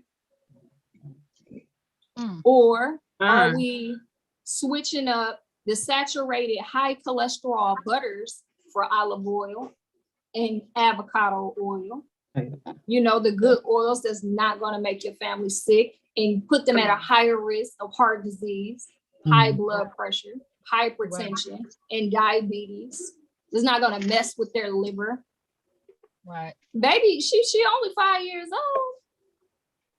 She done had fried chicken for 6 days this week. Wow. And I was told, oh, they young. I would always hear this when I was younger. Let them babies eat what they want to eat. They young. It ain't gonna do no harm yet. They young. Let them eat whatever they want to eat. Y'all, that's they where got a high metabolism.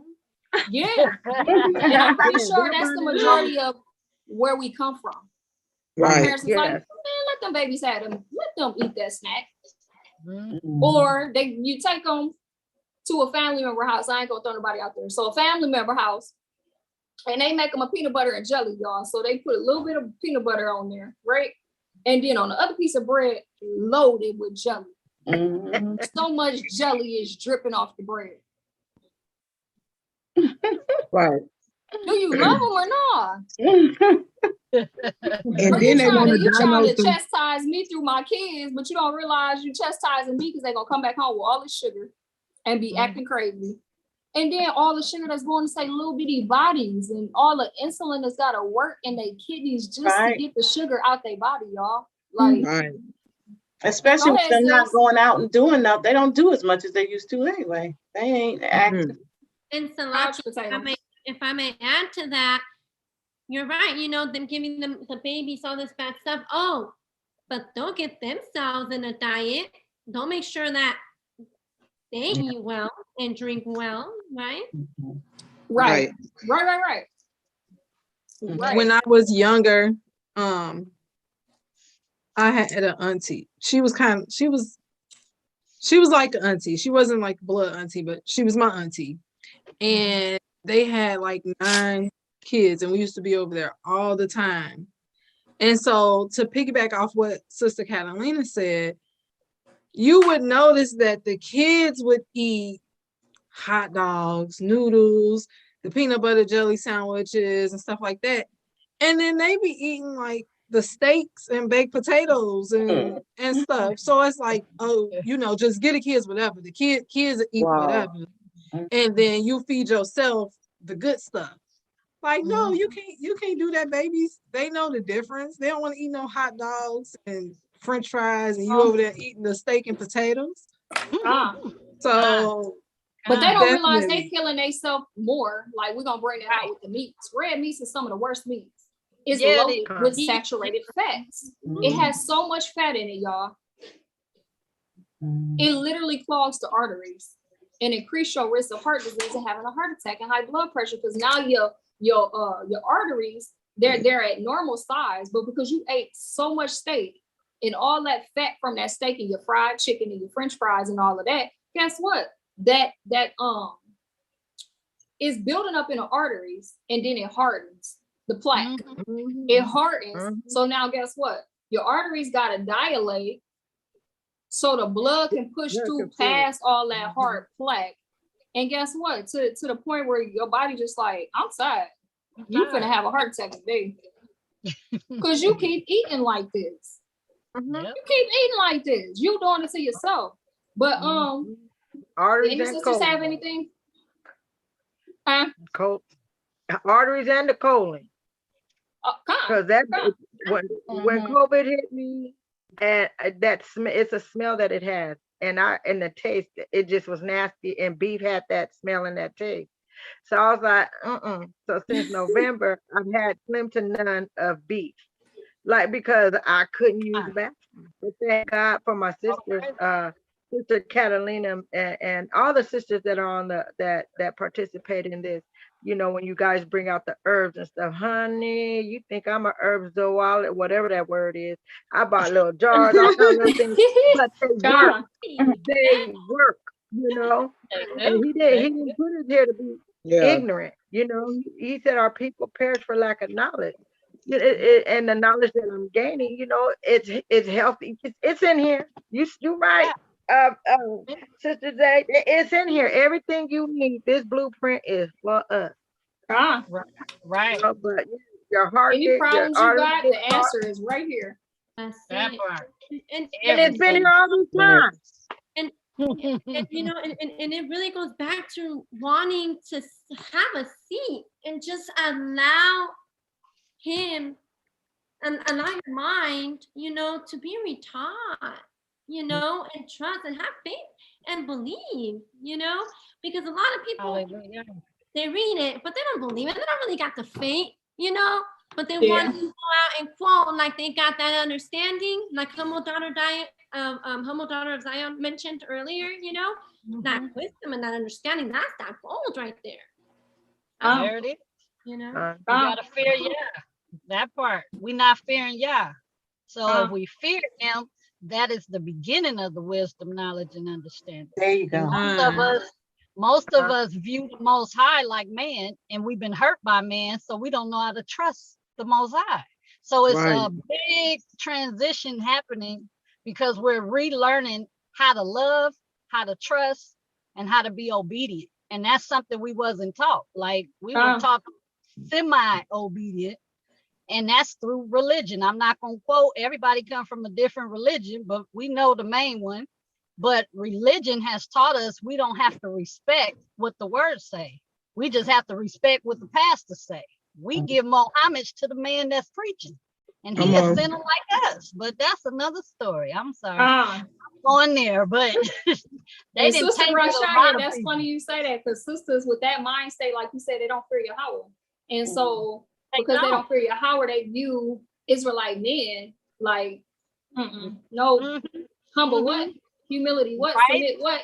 And then you get the sisters that like say, I don't have an earthly husband. Jesus is my husband. Wow. I'm married to Jesus. Y'all see the ring with the cross on it? I'm married to Jesus. He is my husband. And what he say is gonna be above what a man has to say. Y'all, that's so off. That is so off.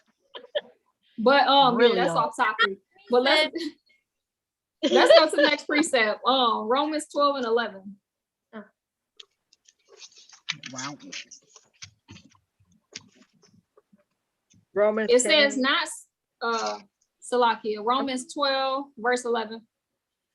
The water. It says not slothful in business, fervent in spirit, serving the Lord. So sisters, Right. slothful in business would be, Lazy. y'all, just go get your stuff on. We're finna go to McDonald's. That's dinner tonight. Hurry up, grab your coat. We're going to Burger King. They blowing them Whopper meals 2 for $10. And don't ask for no cheese, because I only brought $10.60. Okay. That's how much it costs at the tax. So don't ask for no cheese, don't ask for extra pickle, lettuce, tomato, or none of that. You ain't getting none of that. You ain't getting none of that. Guys, I have a confession.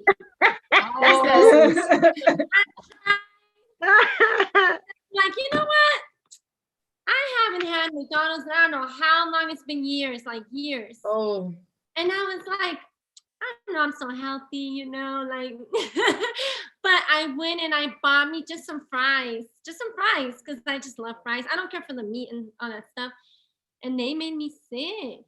Y'all. Wow. So as simple as fries, because people say that, well, fries can be that bad. Fries at a fast food restaurant, that's not. It's Them horrible. not potatoes, girl. Them not potatoes.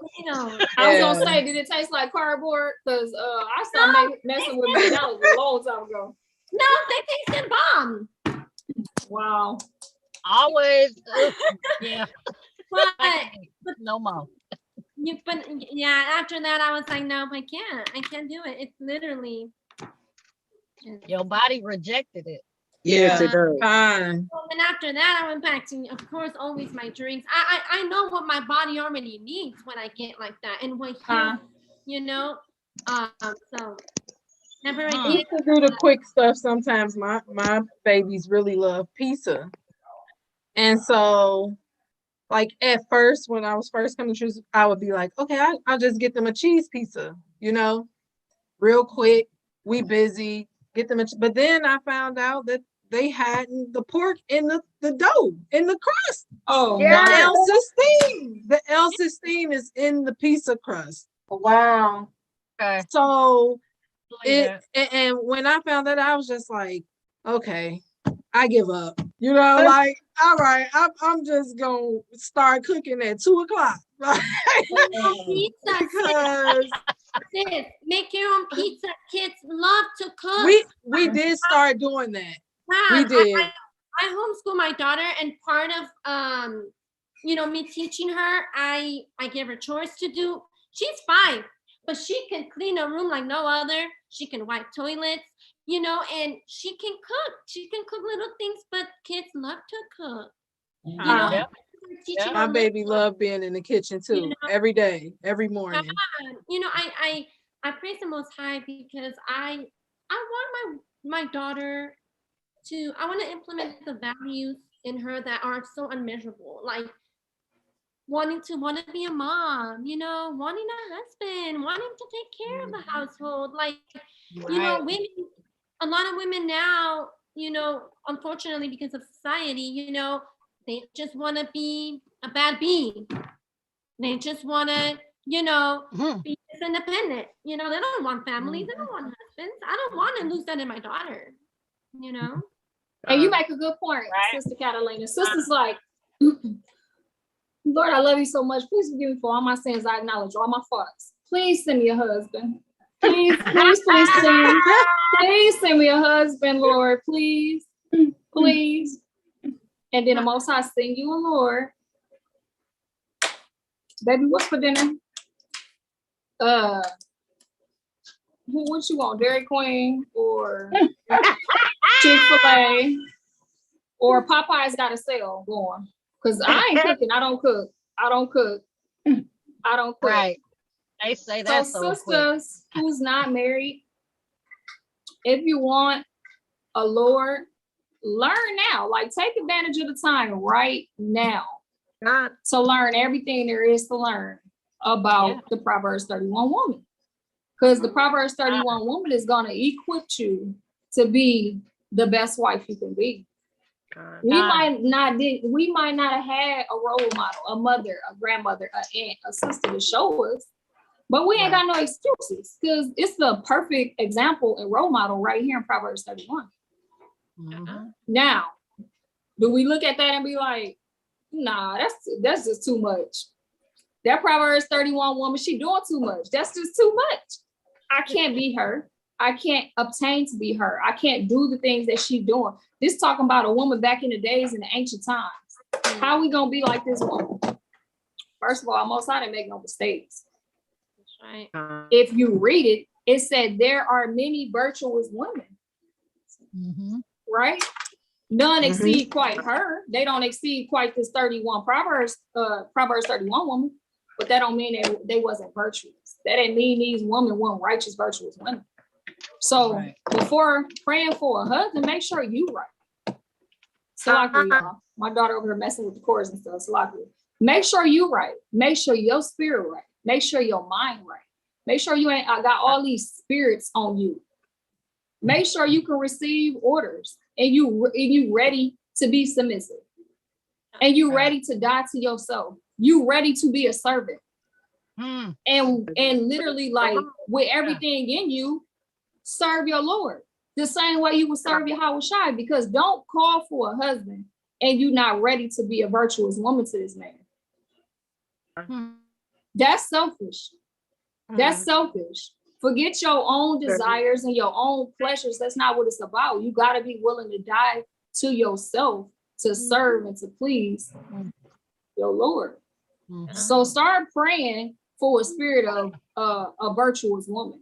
Start praying for a spirit of meekness and submission and obedience.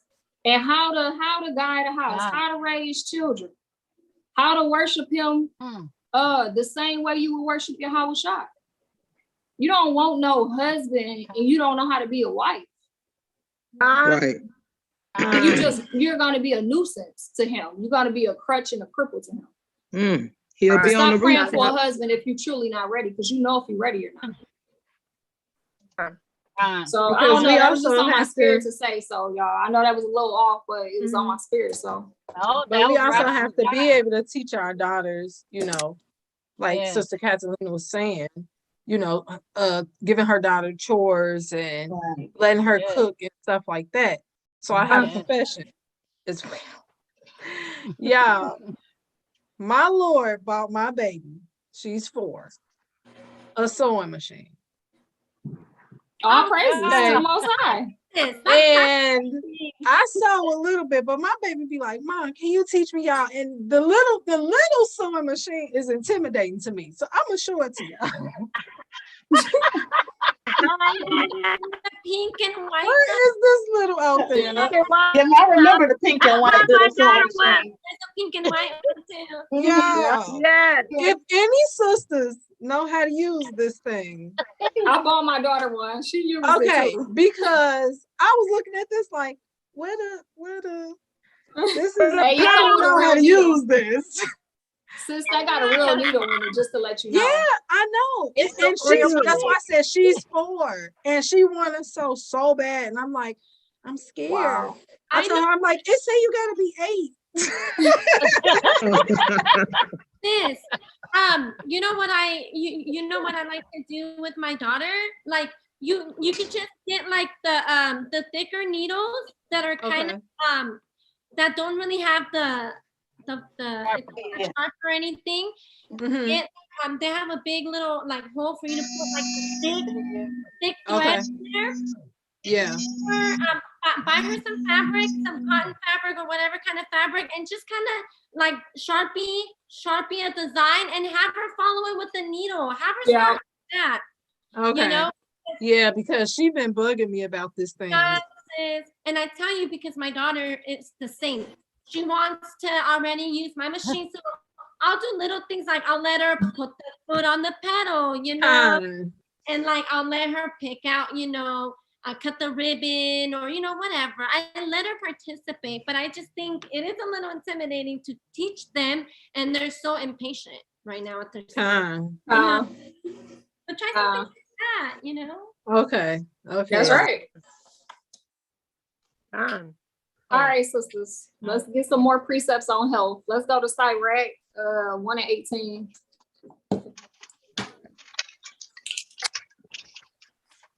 You say 1 and 18? Mm-hmm. Thanks.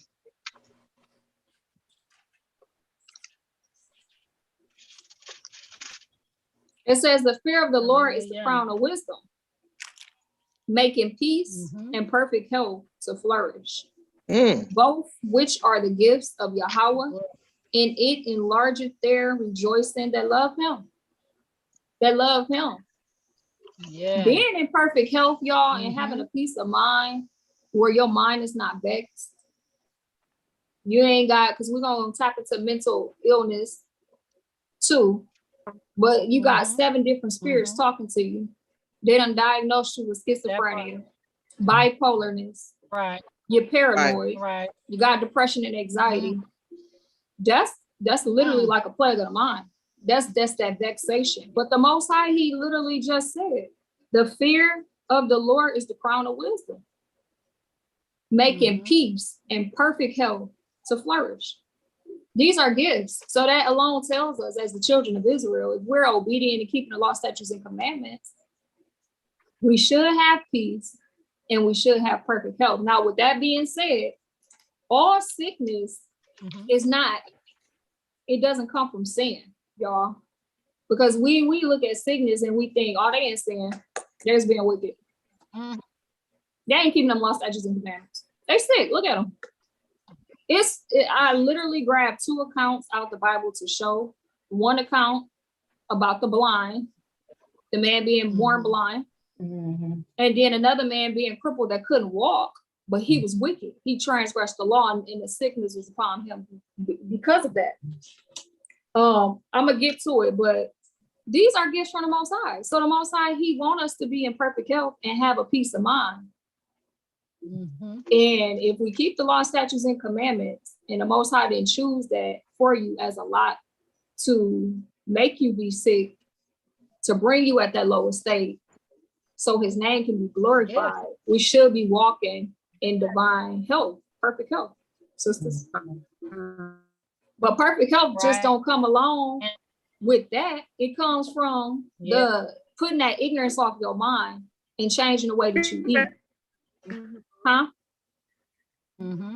Changing the way that you eat and the foods that you're putting in your body, the amount of saturated fats you allow yourself to eat, the butters, the salts, like just choices. Like some people in my family, y'all, they like, I'm not changing this. I have to have this. I have to have that. And not just my family. I think that's just Israel in general, like just stiff neck and just want their diet a certain kind of way. I need extra hot sauce here. You better make sure you really salt that chicken. And after you salt it 3 times and come out the grease, hit it with that lemon pepper.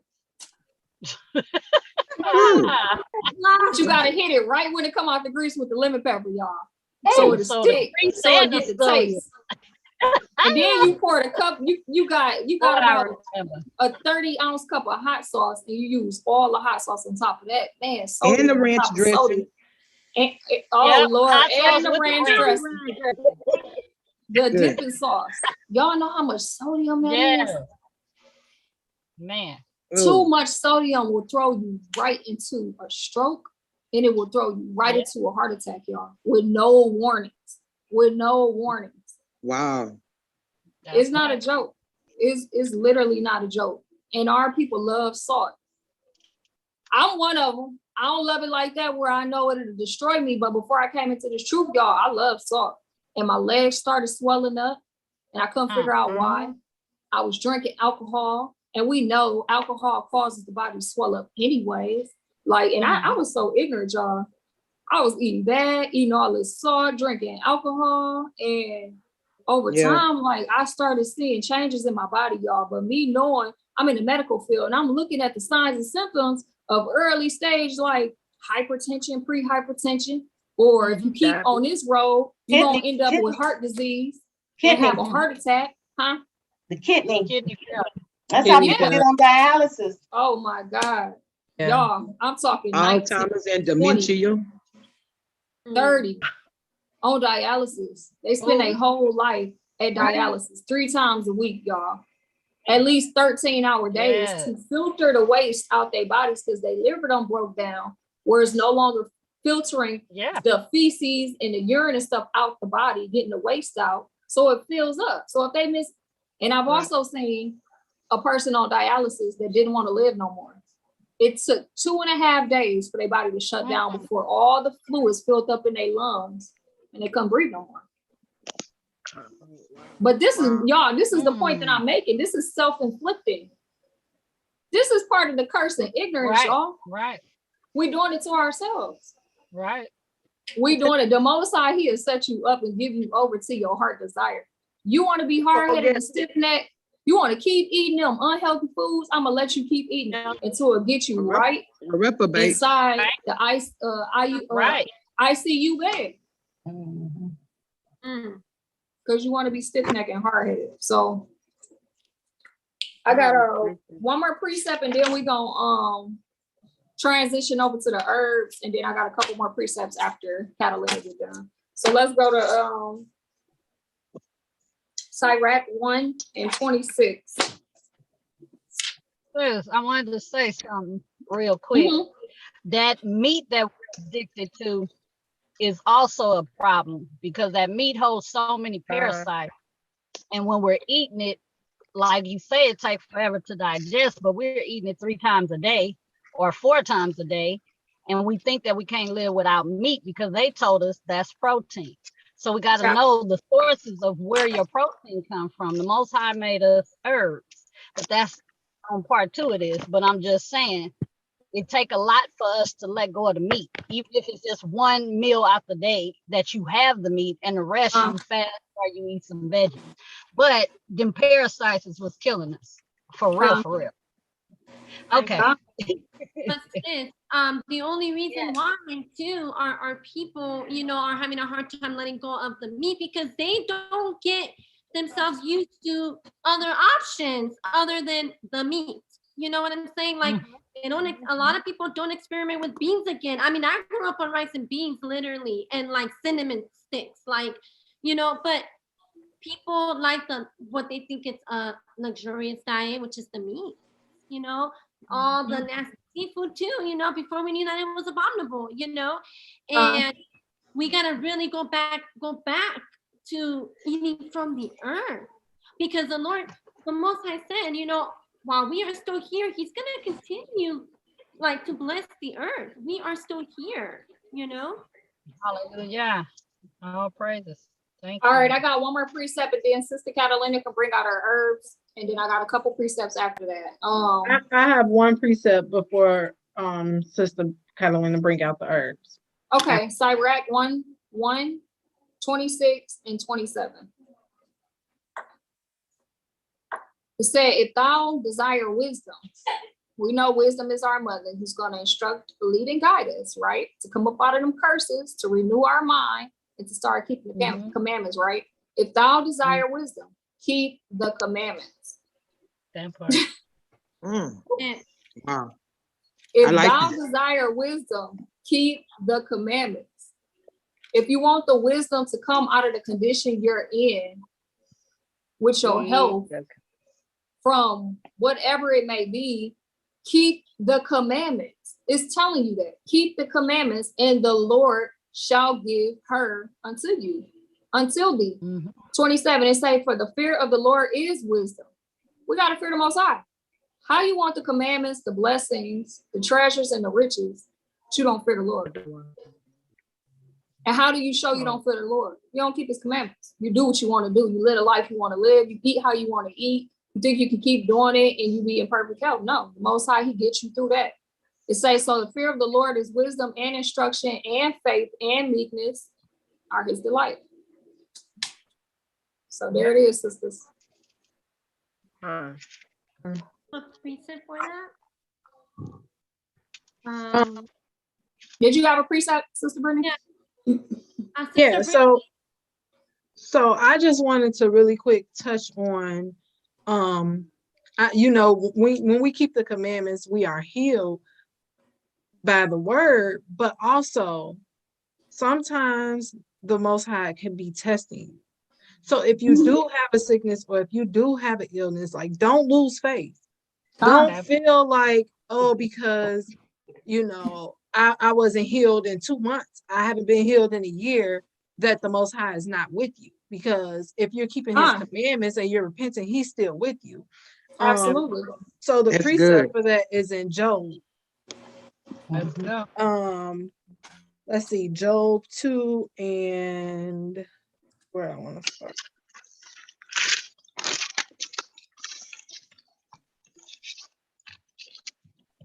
Let's start at 7. So Job 2 and 7. So went Satan forth from the presence of the Most High, and smote Job with sore boils from the sole of his foot unto his crown.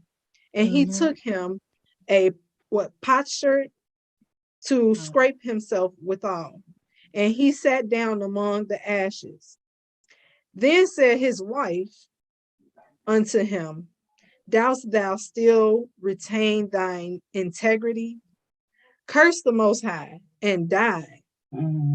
But he said unto her, thou speakest as one of the foolish women speaketh. What? Shall we receive good at the hand of the Most High, and shall we not receive evil? In all this did not Job sin with his lips. So that's right. even still through the sickness, we have to be faithful until death. That's it. I'm gonna precept you real quick. Go ahead, Sister Catalina. I think you got one. And because we also need to understand that whatever you did in your past life, you're still gonna get, you know, punished for. The Most High word ain't slack. Like, and that's fear, and that's when that fear comes in. Like, man, like, have I been chastised yet? Like, oh, when is he gonna get me? Or, right? Like the fear is real. Right. You know, so we gotta take that into consideration and to wanna continue to walk diligently. You know, you just don't know if you paid up your tax yet or not. That's right. All praises to the Most High, sisters. So let's go to John 1. She's going to John. John 1 or John 9, verse 1 through 3.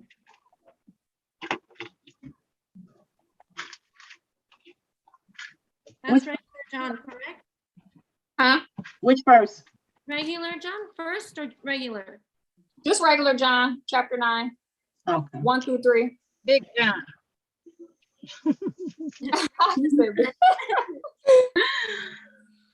I never heard that one before. Okay, let's read it. It says, and as Yahushua passed by and saw a man which was blind from his birth, and his disciples asked him, saying, Master, who did sin, this man or his parents, that he was born blind?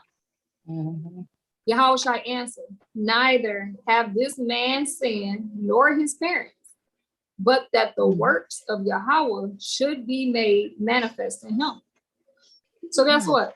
So can't no man come say, I healed them, I did this or this or this. No, so that the Most High name be made, be glorified and made apparent that it was him and none else. So sisters, like I said, not all sickness come from sin. It just could be your lot and what you're going through. Right. But like Sister Brittany said, to he who endures until the end, the same shall be saved. So, and that's his way it's tough, to repent. Yes, that's his way of getting our attention, because he know we off, and he trying to give us ample opportunity. Everybody say I'm saved by grace and I'm in his mercy and grace. This is your grace period. So if you get sick, lean on him more and try to hear from him on what to do with your body, because it belongs to him. versus running to the doctor. But that's another story. Sisters, real quick, before Sister Catalina, before you go in, because I know you're finna go in, let's get the other sickness from the wicked man that transgressed the law and became sick. It became sick, because that's a beautiful account to know that sickness could be upon you and you didn't, it's not because of sin. It's not because of sin. So let's go to John chapter 5, verse 4 through 7. The same John. Who said Big John? Who said Big John, Messiah? That's him. All right, chapter 5, verse 4 through 7. Okay. Actually, it's 4 through 9, and then we're gonna drop down to verse 14. It says, for an angel went down at a certain season into the pool and troubled the water. Whosoever then first, after the troubling of the water, stepped in, was made whole, and of whosoever disease he had. And a certain man was there which had an infirmity 38 years. And Yahushua saw him lie, and knew that he had been now a long time in that case. He said unto him, wilt thou be made whole? Verse 7, the impotent man answered him, Sir, I have no man when the water is troubled to put me into the pool, but while I am coming, another step down before me. So he couldn't walk, y'all. It sounded like he was a cripple. Verse 8, Yahushua said unto him, rise, take up thy bed and walk. Verse 9, and immediately the man was made whole and took up his bed and walked. And on the same day was the Sabbath. Now let's drop down to verse 14. Check this out, because this is the key. He was sick through transgression. He sinned. So listen to what Yahushua told him. Verse 14. After Yahushua findeth him in the temple and said unto him, behold, thou art made whole. Sin no more, lest a worse thing come unto thee. Y'all see that? That part. Yep.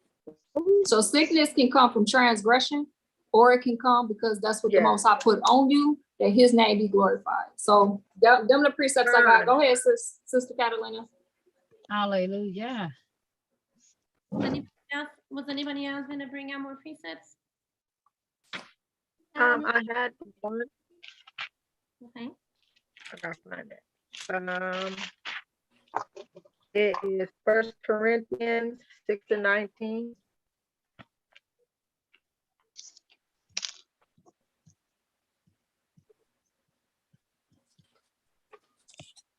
Okay.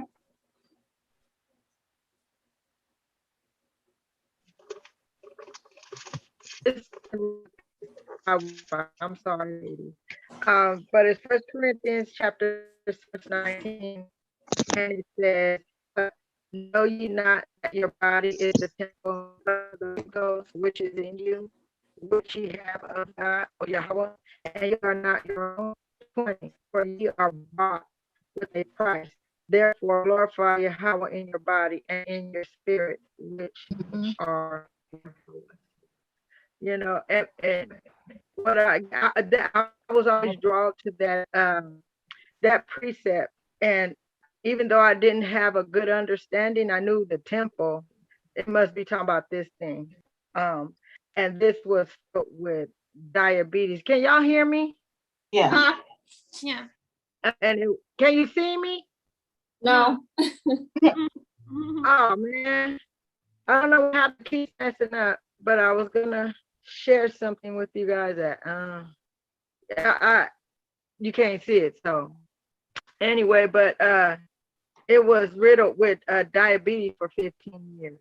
And I worked out. I ate less of the things that I was eating. And I was about 254 pounds. And I said it's the Most High, because I couldn't do it within myself. And I remember saying, if you get me out of this, you know, and it was, you know, he took me away from that, but eventually he brought me into this truth because he didn't have to choose me. And then is where the healthy eating really started to kick in, because I didn't know nothing about Kool-Aid not having pork in it. I just knew don't eat pork. So that was bacon, pork chops, and stuff like that. But when I started noticing all this other stuff that's been in the toothpaste and the underarm deodorant and all this, I'm like, well, wait a minute, you know. And so by him bringing me into this truth and getting the understanding, I really understand what this temple is. It's not mine. It's on borrowed. You know, he said take care of it. And I'm gonna show you this. Don't laugh, ladies. But here we go. Can y'all see that? Wow. That was me. Wow, sis. At Go 250 ahead, sis. All praises to the Most High. Wow. And he blesses us with gifts. You know, I didn't have a gym to go to. You know, my daughter helped me lose about 20 of those pounds. And then when I thought I was all that after losing 20 pounds and I didn't think I had to do it no more, she did just like this. You got it, you know it, you want it. Then I rose back up to 221 pounds and I started. So all I do is follow these laws and the Levitical laws on how to eat, and I dance. I dance, you know, and I love, I dance salsa. I guess that part of me came out my mom. But I try to do it like in the wee hours of the morning, or, you know, when there's no one outside. But I've known it with the herbs again, and that because they help with suppressing that appetite, ladies. And they take out toxic stuff and it goes down. I said, I ain't gonna say that because they're my marketers. Anywho, it sends all that other stuff out the body. You know, so being obedient to knowing that this is the temple that the Most High has given us. And we have to continue to take care of it, mind, body, and spirit. All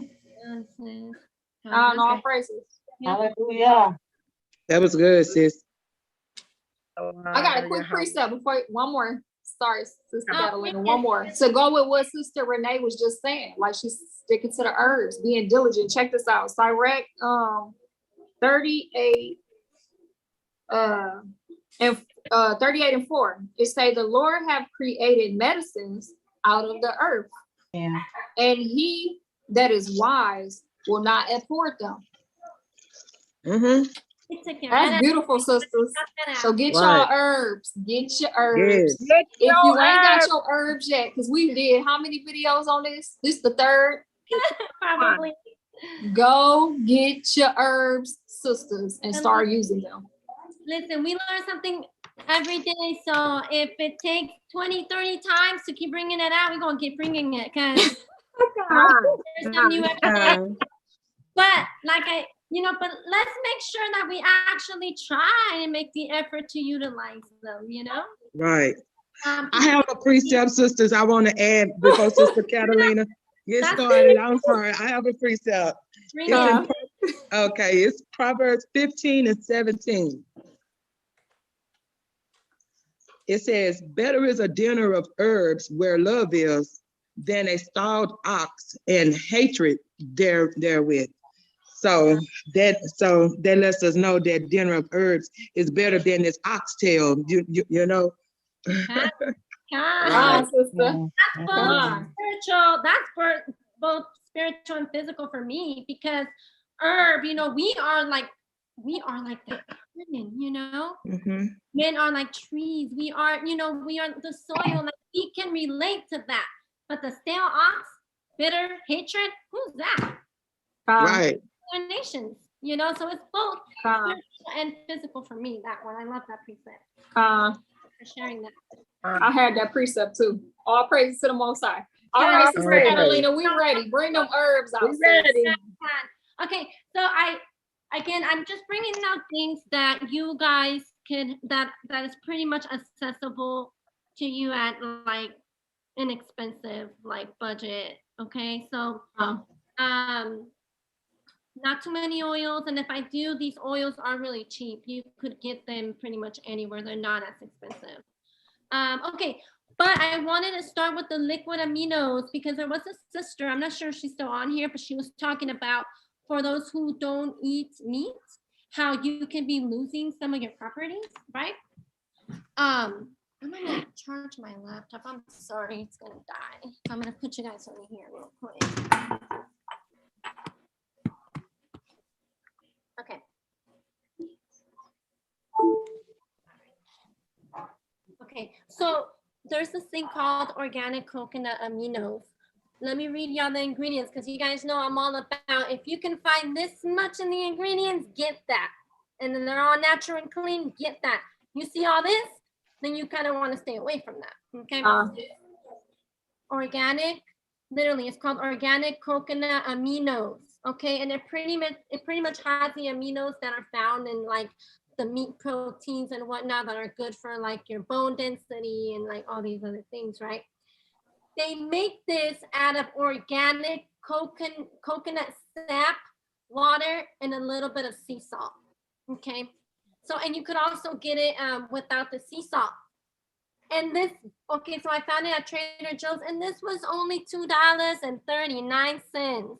See, look at there. Okay, coconut sap. Okay, so that's an option. I think I might have some of that. I'm about to go look. And you could replace it with the soy sauce because again, soy sauce is really high in sodium. Even if you get the one that doesn't have a lot of sodium, it still is. You know, but now they make other amazing sauces like this one, you know, coconut aminos. They also have another one called tamari that's made out of like beans, you know. So again, just look for the alternatives and always remember, read the ingredients, literally. Like you can read it, but it's like 3 ingredients, okay? So that's that for anybody who's not eating meat. Okay, it is the season where, of course, you know, flu, cold, all those yuckies, you know, are surfacing. So I made some examples of these easy tonic waters. I know I sent out a few throughout the text message, but I made a combination of water and a tonic and also like a tea, okay?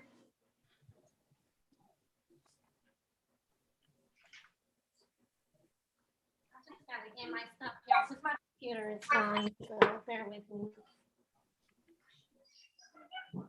Okay. We can start with this one. This is my soursop. Can y'all see it? Okay. Soursop. Okay. I don't know if sisters have heard of soursop, but it has amazing properties. You can buy it in the leaves. So it's a soursop leaves. Okay, now you can get these on Amazon. I think I paid like, I want to say $10 for about 100 leaves. Okay, and it'll last you a very long time. So what you do with this, you boil it in water. They're dry leaves, so they're safe to boil. Let your water boil. If you're gonna do about, say, a container like this, and this is about, I want to say what, like 3 cups or so. I used a total of 12 leaves. You let the water boil first, then you have to crush the leaves, like rip them. They're kind of long. And you just kind of rip them, just like this. That's it, a couple times. Put them in the boiling water, and you have to let the water boil for an additional 30 minutes, okay? Now, it's gonna, of course, decrease, but then once it does, it's like about halfway or so, then you can add the rest of the purified water because you're almost making it like a thick concentrate. So, and it's some really powerful stuff. So you just kind of want to fill in the rest with the water, regular purified water. I think it tastes great without, you know, any sweeteners, but for those who do like it a little bit sweet and then just want to get used to the taste, make sure you use honey. Don't use sugar. You don't want to use sugar for any of these drinks just because sugar is not like the best ingredient. But honey, I mean, it's a little bit better. And then for flavoring, I added mangoes because I didn't do no honey, no sugar, no nothing. And let me tell you, kids love this stuff. My daughter's 5 and she likes it. She drinks it. Let's get into the benefits of soursop. Again, helps with skin, hair, nails, okay? But I like it because I use it for to straighten my bones. It helps with osteoporosis. I don't get my flowers, so I am, according to Isa, I don't believe in medicine, but according to Isa, I am high risk of osteoporosis. So I just kind of take that, you know, to just kind of help with my bone density and, you know, just to straighten me a little bit. But it helps with blood disorders. It helps fight cancer. It helps treat cancer. It helps fight infections, inflammatory infections and whatnot. So again, I've been using this for a while now and I don't get sick, you know. Of course, faith and prayer always comes first. Let's not forget that part, you know. But okay, so that's one option, soursop leaves. You can find those on Amazon, and that's for all overall immunity and health. The next one I got was I made a this is just like a water infused for another one for immunity. It's just basic. All you need is purified water, fresh cucumbers, and fresh basil leaves. Okay. Let's get into the benefits of the cucumber because I feel like cucumber is overlooked. Cucumber is just not something you can just use in the summertime to cool you down in a nice little drink. No, there's so many properties. I grew up with my mom using cucumber infused in water and other stuff. But so it's packed with vitamin K, vitamin A. It helps with vision. It helps with blood clots. Again, healthy bones, immunity. So then infused with the basil gives you some vitamin C. It helps with kidney stones. If anybody's having issues with that. But yeah, it's super simple. All you do is slice up fresh cucumbers, get yourself some purified water, get yourself some basil leaves, and I'll share the basil leaves. You can find these again at any local grocery store. This little container cost me about $2 at Trader Joe's. I got it on sale. Super simple remedies, ladies. And all you do is take the little leaves, and then I'm going to give the example that I posted on the paper over the group chat, the text. What I meant by crush them, just kind of do this, like you're crumbling up a paper, because it helps break down. Do you see how they get kind of like darker? You probably can't see it, but it helps release some of their oils. You don't want to just tear them apart and just crumble them up a little bit, release some of those oils into your water, and it's amazing. Super simple. Okay, immunity right here, and all you need is a couple ingredients. Questions? Do we have any questions? Real quickly, sisters. I don't eat soy, but I'm seeing a lot of comments about soy that it increases or causes cancer. Soy, like the actual beans or the actual beans? I'm not sure.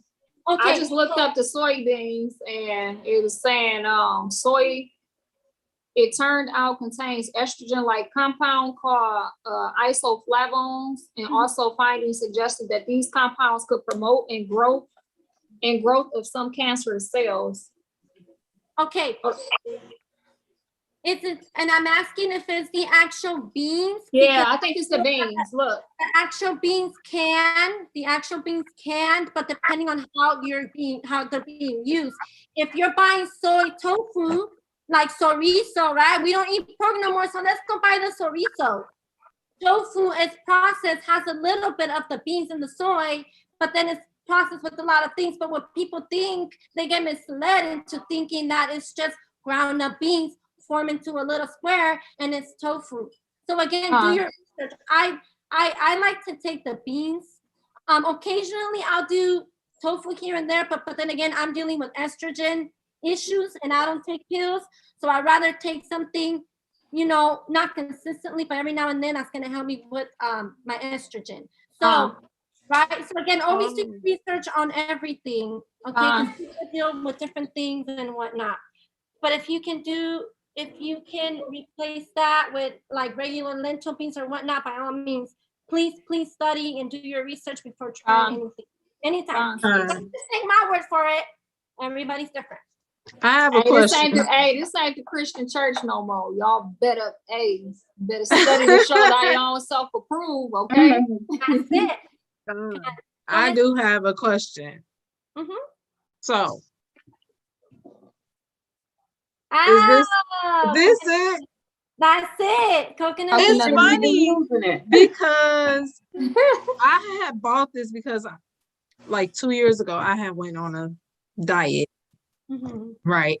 And this was one of the things that was recommended to use on like cauliflower rice and stuff like that. Like I had went through this whole little thing, and it's just been sitting up there for probably, let me see if it's like outdated, because it's probably been sitting up there for like a year.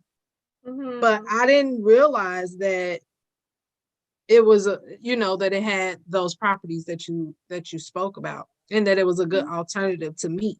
So now that I know that, I'll probably be breaking that open. And make sure that you read your ingredients exactly what it says. Yeah, it says organic coconut tree sap and sea salt. Yeah, it's made from the sap and like the little flowers. Okay. So yeah, and I mean, and it's good for flavoring, sis, for like if you want to just make like white rice, throw it over white rice. Y'all know I love me some white rice. I'm always talking about it. But any kind of rice, any kind of rice.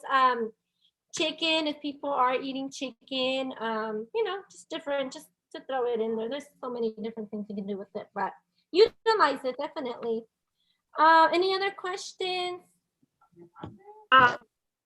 So you said that the soy, it was good because I had that thing. I don't have the flour thing no more. And so it's been since I was like 26. I'm 55, but I noticed some things in my body because I didn't take the little football thing.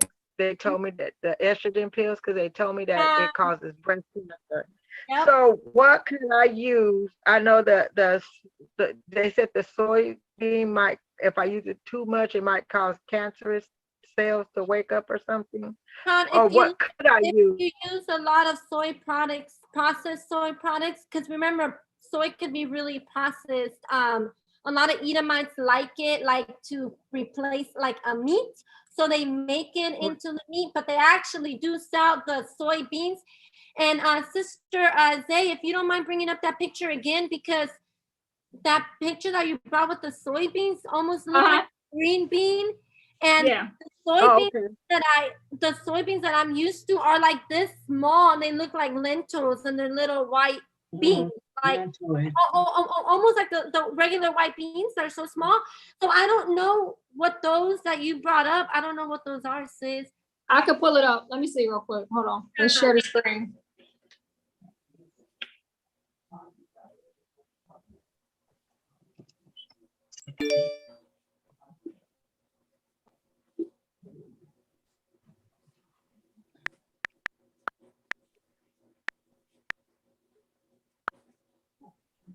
I think this is like edamame beans.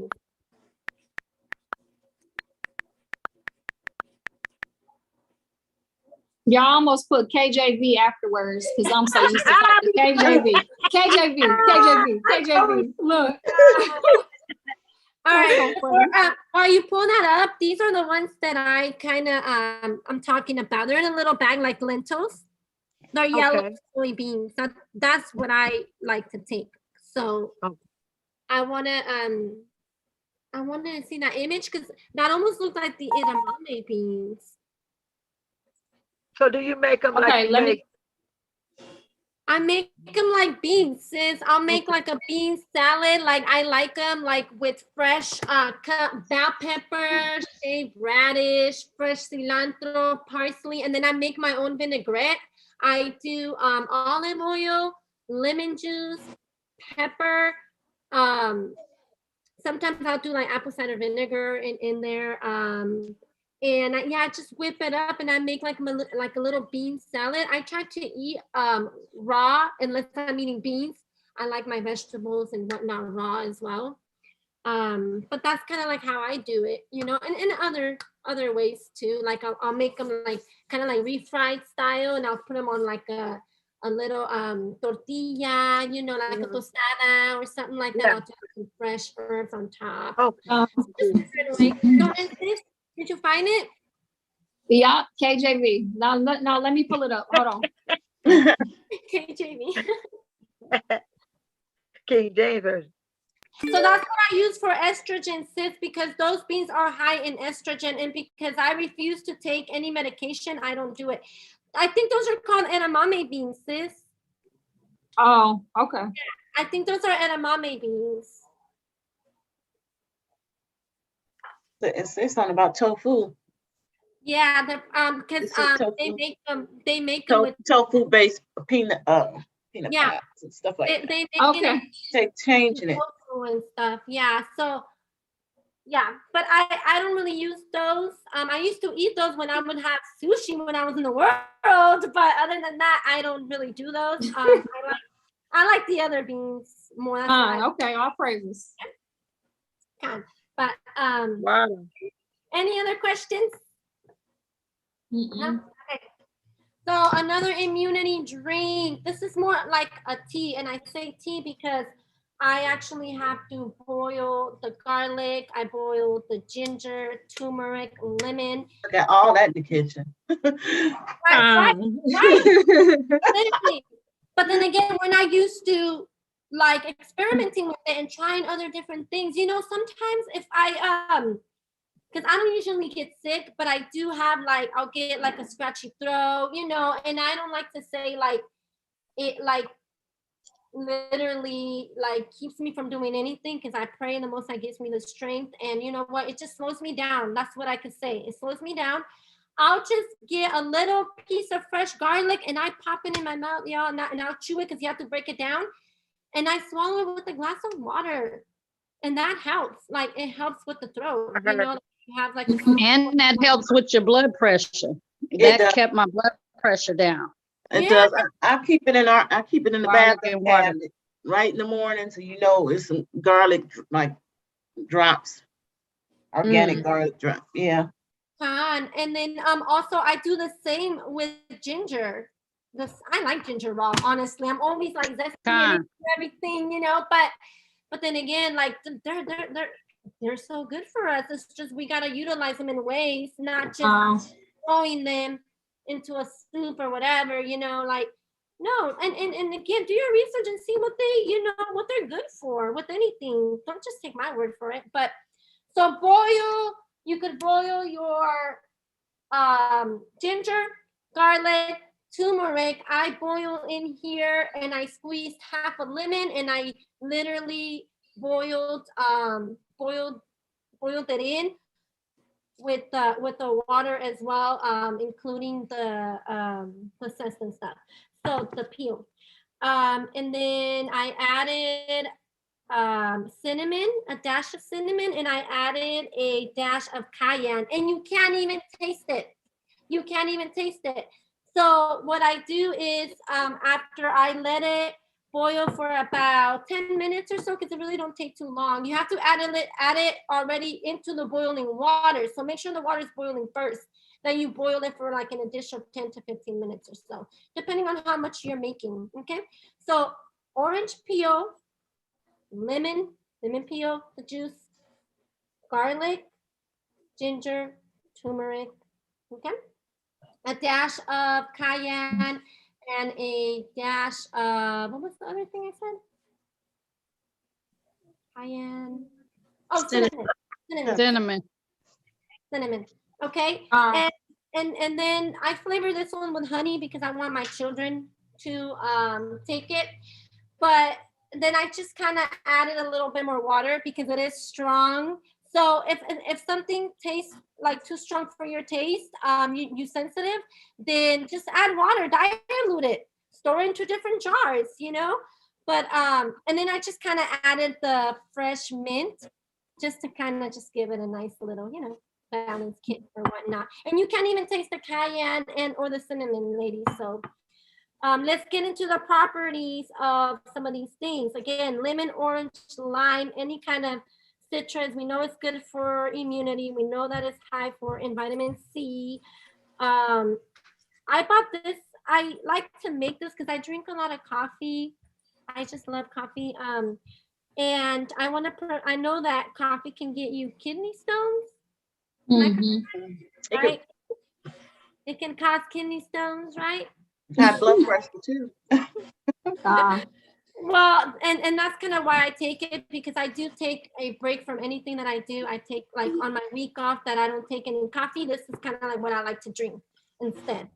And because it has the citrus in there, it gives me a little bit of energy, and then it has the ginger and the turmeric, and it just makes me feel so good. So I do that to prevent kidney stones, and I haven't had any yet, so I'll praise the Most High for that.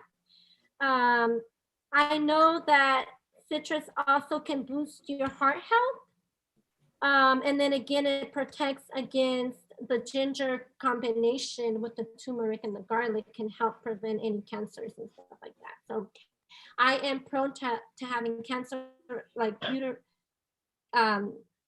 cancer in my uterus because I don't get my flour, but so far so good. So hey, let Esau tell it. well, but hey, you know, that's so crazy because like I lost my flour about, I want to say like in 2014, probably before that, because I was on birth control and I didn't even know. So literally my son is 14, so I haven't really had a flour in 14 years. I haven't at all. But they wanted to give me on steroid medication, estrogen pills, and all these things. And I would tell my Lord, I'm not used to that. Like even like my mom never took us to the doctors. A lot of these things that I'm sharing with you, you guys, I've been having them since I was young. So, but I didn't, and I've been doing more just natural remedies on my own that I could remember, you know, and now we have the internet, so now we can find a lot more things and more benefits. But, you know, I told my Lord, if I get on that stuff, I feel like it's going to kill me because my body's not going to react to that. You know? So that's why I do a more like holistic. And again, I'm not a professional herbalist. I'm not into none of that. I'm just sharing stuff with you that I've been doing it for years. You know, and my mother was doing it and whatnot. Okay. So that's that. Those are a few drinks. Do you guys have any questions on those? Because I'm trying to speed it up a little bit here. Okay. Teas for immunity. I didn't bring all my teas out, just a few. I'm only giving you guys a few. Anything that's spicy, right? But this is okay. We're all used to green ginger tea, right? But trying to get the spicy, because the spicy one actually has orange peel, rooibos tea, organic lemon vernipa, organic chamomile, organic fennel, organic licorice root, which is another good one to have, especially during this time of season, especially with COVID period and all these germs, all these plagues. And this one is actually infused with this essential oil. Yeah, so Tazo, you can get a box of what says like 8 or 12 or so for like $4. I think it's like $4 or so. You can get these at Target. Again, it's called organic spicy ginger. Okay, so that's that one. Another one is the Moroccan mint. I like this one from Stash. You can find this at Walmart. Green tea, spearmint, lemongrass, and peppermint. These are all good for lung health, ladies. Okay, so we're living in that, you know, season right now with all these germs and all these, even asthma. My son's asthma is acting up, and I gave him this. You know, like, so then again, anything that has to do with mint, spearmint, lemongrass, peppermint, that's good for this. Right. Water. If you don't want to do teas, if you just want to, you know what, I want even more natural. You know what, I have all kinds of mint growing in my neighbor's yard or my yard or the sidewalk. Get yourself some mint. If you guys do see, it just kind of looks like that, little leaves like that. It's good. This stuff is just good even by itself, y'all. I try not to brush my teeth and I just get some of these. Oh, I was about to pop one in my mouth and we're fasting. But I just pop it in my mouth and to cleanse my gums. Overall, amazing dental hygiene, gum care, all that stuff is in that thing right there. But if you don't want to do the teas, then like I said, just take that, you know, and steep it with some water. But make sure that you do this to it a little bit, then just pop it in. You don't want the water too cold. That's why I said let it rest for about 4 to 5 minutes. Have that with some lemon, and you're good to go. So that. Another tea, chai tea. How many? There we go, sis. That's right. How many of my sisters drink chai tea or ever had a chai tea? It's good. Do you know how many amazing healing properties are in this thing? Like amazing.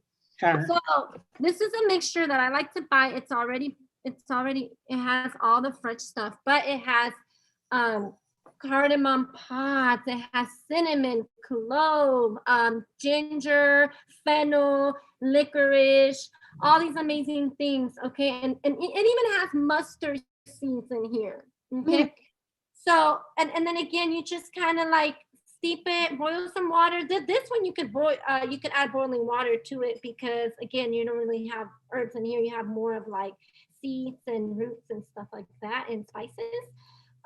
It's amazing though. It's amazing. And if sisters don't like coffee, don't drink soda or anything like that, get you some of this. And this is like a natural energy drink right here on its own. You know, not only is it healing you, it's also giving you that energy boost right here. So again, it's called chai tea, chai mix. But if you want to be even more simpler than that and just stick to something even more like basic and easy, boil yourselves your good old handy dandy cinnamon sticks. Yeah. Did any sisters grow up drinking this stuff? Like, this was a luxury in our home. Like my mom. We used to chew on the cinnamon sticks. Get them from the corner store and just chew on them. My grandma used to give them to us with apple cider. Mommy. Beautiful princess, Shalom. Thank you. She's looking like royalty. Shalom. She's like, Mom, can you put that little dangly thing there? She looks so pretty. Thank you. Beautiful. Just basic cinnamon sticks, and then you just boil these. Like Sister Zay said, these are good for gum health. They make toothpicks out of cinnamon oil.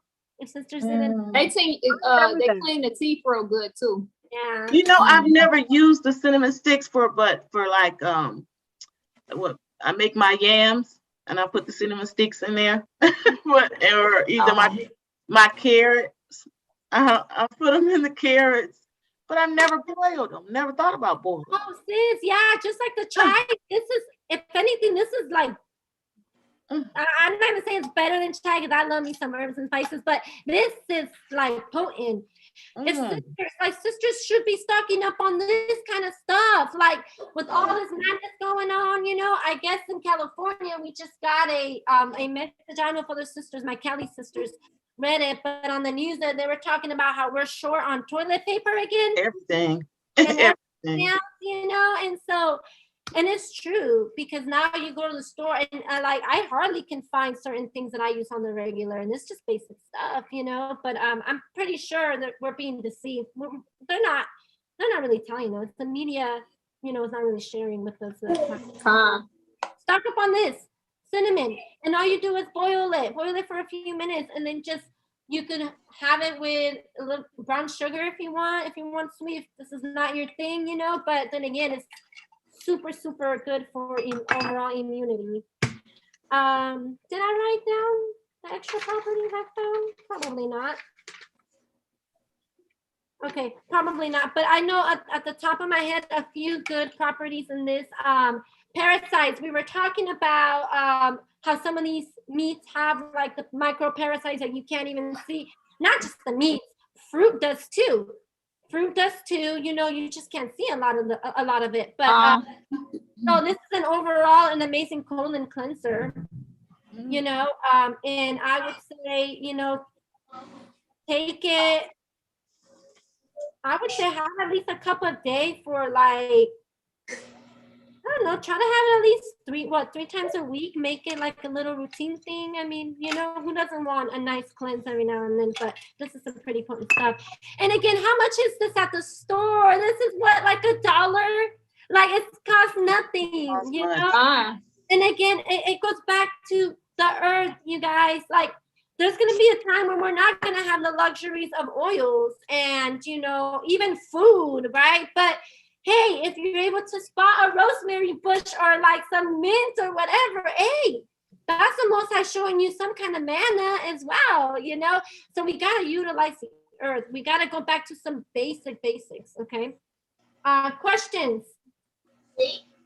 No? Nope. Okay, well, if maybe cinnamon is not your thing by itself, okay, well, you can also boil anise seed. Looks like a little star, like that. Okay.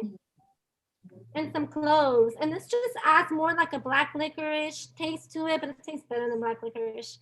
You know, a little bit of brown sugar, and you can just spice up your drink. And this also has an amazing properties.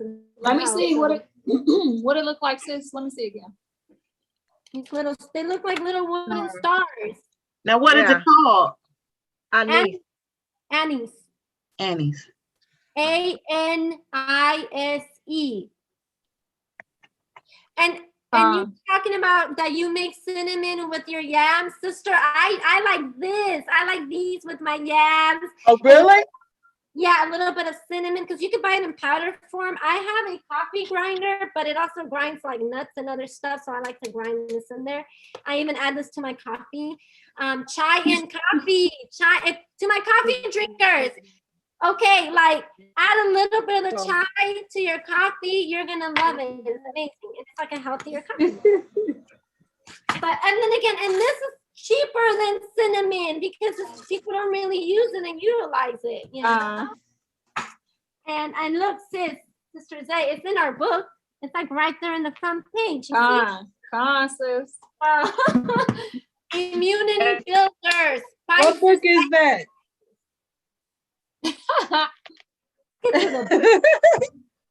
It's called. Oh, okay. Sister Zay can share the link because I got it from her. I love this book. Yeah, I'll drop it in the group chat, sisters. I love this book. I don't buy a lot of oils, but I was telling sister that what I've been doing with it, I kind of been making my own oils out of my oil. So like I'll be like, okay, so orange peel helps with this and this and that. So what I did is, because I like to incorporate it into my diet or my drinks, I bought the orange peels dried. And whenever I want to cook something, I warm up a little bit of olive oil and I literally just kind of like put them in the oil and I just let it do its thing for a little bit and help all, you know, release all the nutrients into my whatever it is that I'm making. So I kind of been utilizing it in that way where I make my own oils to kind of like eat and incorporate into my food with whatever ingredients it gives me. So that's another way to kind of do it.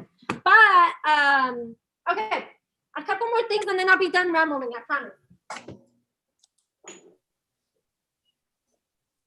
Okay. Yeah, I love herbs for real. Like, no way, sis. No way. No, that's good. Hey, that's a beautiful thing. So, eucalyptus. Again. Okay. All right, sis. There we go. You got it. Eucalyptus. Again, I'm only doing more so like winter season, cold flu, oils. Right. Eucalyptus trees are everywhere in Cali. To my Cali sisters, come on, ladies, like everywhere in Cali, and you can literally go and chop them for free. And let me tell you how potent these are. You might be able to see, you might not. These leaves, they look kind of like dryish a little bit, right? they're so potent that if I literally, okay, it kind of looks like sage, okay, kind of like a grayish greenish, but the minute that you crumble it, y'all, they get so dark. Like there's so much oil in here. I don't know if it's like so much oil in these guys. Like it's amazing. It's so okay. So you gotta send me some of that plant. And it's so no, it's so with bronchitis. It helps with bronchitis and stuff like that. So that's what we're getting to that. So yeah, so if your lungs are inflamed, yeah, like it's good for that, for asthma. Believe it or not, this is what they use to cure tuberculosis. Like this is what they use, you know? And like I know a lot of people say, you know, well, you can't boil too many herbs. True, you can boil too many herbs, but then again, our ancestors have been doing it for centuries. All we had was herbs and water back in the day, you know? But this is one of the herbs that you can, like fresh or not fresh, you know? What I like to do, I can make a tea out of this, and I'll have my child drink it for like 7 days. Okay, and all I do is I get a couple leaves. If I'm gonna make a cup, maybe I'll do like, I don't know, maybe 3 leaves or so. And I just crumble them up like this. And you guys can't see it, but it's so oily already. And I just dump them in the pot, and I put the boiling hot water on top, and I do it with a little bit of honey and a little bit of either orange or lemon. Okay.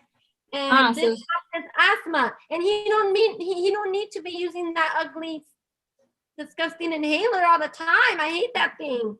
I hate it. But so then again, eucalyptus leaves look like this, the little long ones.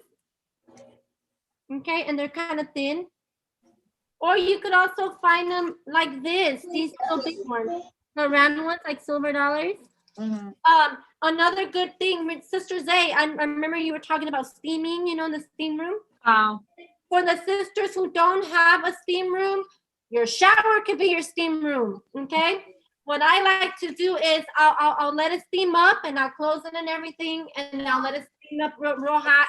Before I get into it, of course, I lower the heat on it.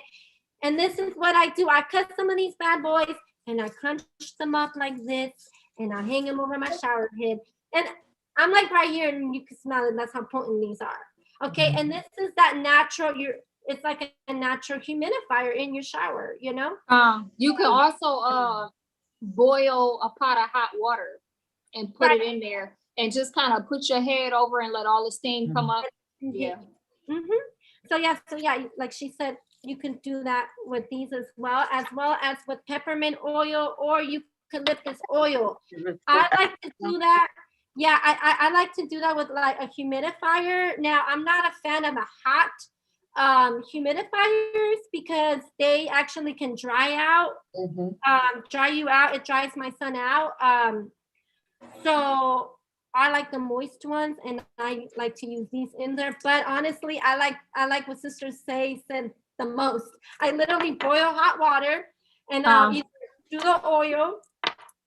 And then after that, I transfer it into a bowl, and I'll have them cover just like that with this hoodie or whatnot, and just over the thing. And that's just been working for us for years. And then again, we were really poor, so that's what my mom literally just used this and water, and you know. That's wisdom. And please, if you ladies are shopping, like I like to get a lot of my stuff at like flea markets, swap meets, and stuff like that. Because I already told you, ladies, I like to talk to my elders. Talk to your elders. If you are buying from elders, talk to your elders. They got so much wisdom they can share with you. And like we don't talk. My mom, we're not really close, but I do like. I like to talk to elder people, you know. And they look so strong, and they just give you so much wisdom, like so much advice. And I feel like sometimes we could take them for granted, you know. I think Sister Mia dropped in the comments. She said mullein, I think is good for asthma as well. Mullein. I'm not familiar with it. Can you hear me? Oh, go ahead, sis. Hey, so it's called mullein. Let me see if I can turn my camera on. Okay. Select. All right, can y'all see that? Con. This is the mullein leaf already broken down. It's not grinded into a powder, but you could use it in this form. But mullein is good for, good for antifungal, inflammation, antibacterial, antiviral. For the flu, it's an antioxidant. It's good to fight cancer. It treats and prevents cancer. Strep throat infections, E. coli. Wow. It relieves the whole body of mucus. It helps with asthma, gout, suppresses muscle spasms. So like if you have a chronic cough. It also helps the urinary tract issues. It helps treat herpes simplex virus. It eases sore throats, helps with migraines, help with your gastrointestinal issues. And it treats inflammations and infections basically, but that's what it looks like. Is Mullein, did you say Mullein? Mullein, M-U-L-L-E-I-N. And it also comes in like a vegan capsule as well. So if you don't want the taste or drink it like a tea, you can just take the capsules. Okay. And it's really good for that. How do you utilize it, sis? Because I'm a tea drinker. Do you make it in tea form? Yeah, I just get like a hot cup of water, like you said. I'll let it sit for maybe 5 minutes and then I add it in there and let it steep and then I just drink it down. I normally don't put honey in my stuff, but you can if you want to soften up the taste. But I'll also have it in the vegan capsules. So you take like 2 a day. You can take 1 in the morning and 1 at night. It helps with sleep as well. So if you suffer from insomnia or restless sleep, you can take that too and it'll help with that. But it's good for people who used to smoke or who still smokes because it heals the lungs. Okay. The water, sis. Amazing. Okay. So other than that, I think I'm just done. Oh, you can definitely no, Sister Carolina, you done, sis. Disclaimer. This stuff, this eucalyptus dark green that you find at Ross is not the same as the natural stuff. Okay, let's not get it confused. And I'm saying that not to be funny because I literally had somebody thinking that this stuff that's like just to stay in your house was the same as this, and it's not. Okay, the darker green stuff that you find at the stores for like no, it's not the same. So, yeah, I think I'm done with all the herbs and stuff. But anyways, all this stuff, it's not gonna help you if you are not keeping your commandments and seeking wisdom first. Say that again, sister. Say it all right, again. I'm gonna bring a precept. Let's do it that way, All right, so ladies, yes, again, like none of the stuff, no matter what you take, it ain't gonna work if you don't put the Most High first. Follow That's right. Stay diligent, pray, have faith in him that he's gonna heal you. With that, I'll close it out with Wisdom of Solomon, chapter 7, verse 24 through 26. And it reads, "For wisdom is more moving than any motion. She passeth and goeth throughout all things by reason of her pureness. For she is the breath of the power of God, and a pure influence flowing from the glory of the Almighty. Therefore can no undefiled thing fall into her, for she is the brightness of the everlasting light, the unspotted mirror of the power of Yahweh, and the image of his goodness." So seek wisdom, ladies. Seek your power first. You said Wisdom of Solomon, what? Chapter 7, verse 24 and through 26. But honestly, ladies, Wisdom of Solomon, chapter 7, we should be reading that every chance we get. That's about just staying, obtaining wisdom, which is the overall medicine above anything, Sis. I got a couple precepts and we're gonna close out. Let's get Wisdom of Solomon, chapter 16 and 12. Just the following precept what Sister Catalina literally just said. Like, she brought out a lot of edifying information on the natural herbs that We know it's good for the body, you know. But with that being said, we got to keep commandments.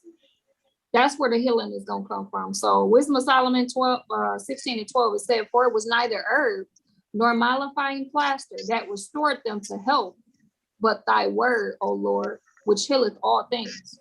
Right. It's the Most High is going to heal you through keeping these law, statutes, and commandments. So for all my meat eaters out there, have your meat, but have it in moderation. We stopped eating meat 2 months ago and counting, but I got a precept for the meats because meat can cause you to be sick if you overindulge in it. That's called surfeiting. That's just sitting there and you got this big old 12-ounce ribeye steak and you literally sit there and smash the whole steak. Even though you was full when you ate half of it, you just keep eating it. Just keep eating it. Just keep eating it. So let's go to Sirach 37:29-31.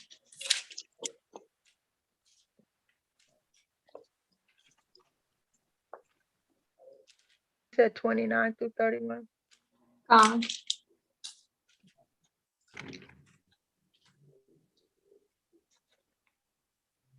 Okay, it says, be not unstatable in dainty things, nor too greedy upon meats. For excess of meats bringeth sickness, and surfeiting will turn into choler. Choler is basically like a bowel. It's a bowel infection. Like it will mess your bowels up because it's inflamed. It's not working right because it's working in overtime trying to break down all these fatty, tough meats. So surfeiting, like I said, that's indulging in meat, y'all. That's a spirit of gluttonous. Yeah. Verse 31, it says, by surfeiting have many perish, but he that taketh heed prolongeth his life. Y'all, so we got to be wise. Moderation if you're going to keep eating meats. And then I got one last precept. 3 John chapter 1, verse 2.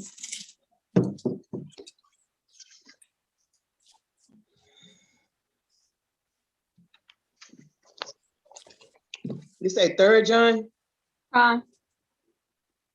Chapter 1 and verse 2. Thank you. It says, beloved, I wish above all things that thou mayest prosper and be in health, even as thy soul prospers. So that's what the Most High wish for us, y'all. We just got to use wisdom, knowledge, and understanding. Return back to the Most High, acknowledge our sins. This is stuff God brought out tonight that we're not really living by. Acknowledge your sins, repent, return back, keep the law, statutes, and commandments, do them, apply them, right? Right. And keep enduring until our Savior come back and crack them plows and take us home, sisters. So this was edifying. The water to all the sisters brought out information. And this was a long one tonight, but sisters, I will see y'all in the group chat. Sister Daughter of Zion, if you interested in joining the group chat, just send an email. And shalom to everybody on the live that's tuning in. And that's it, sisters. All right.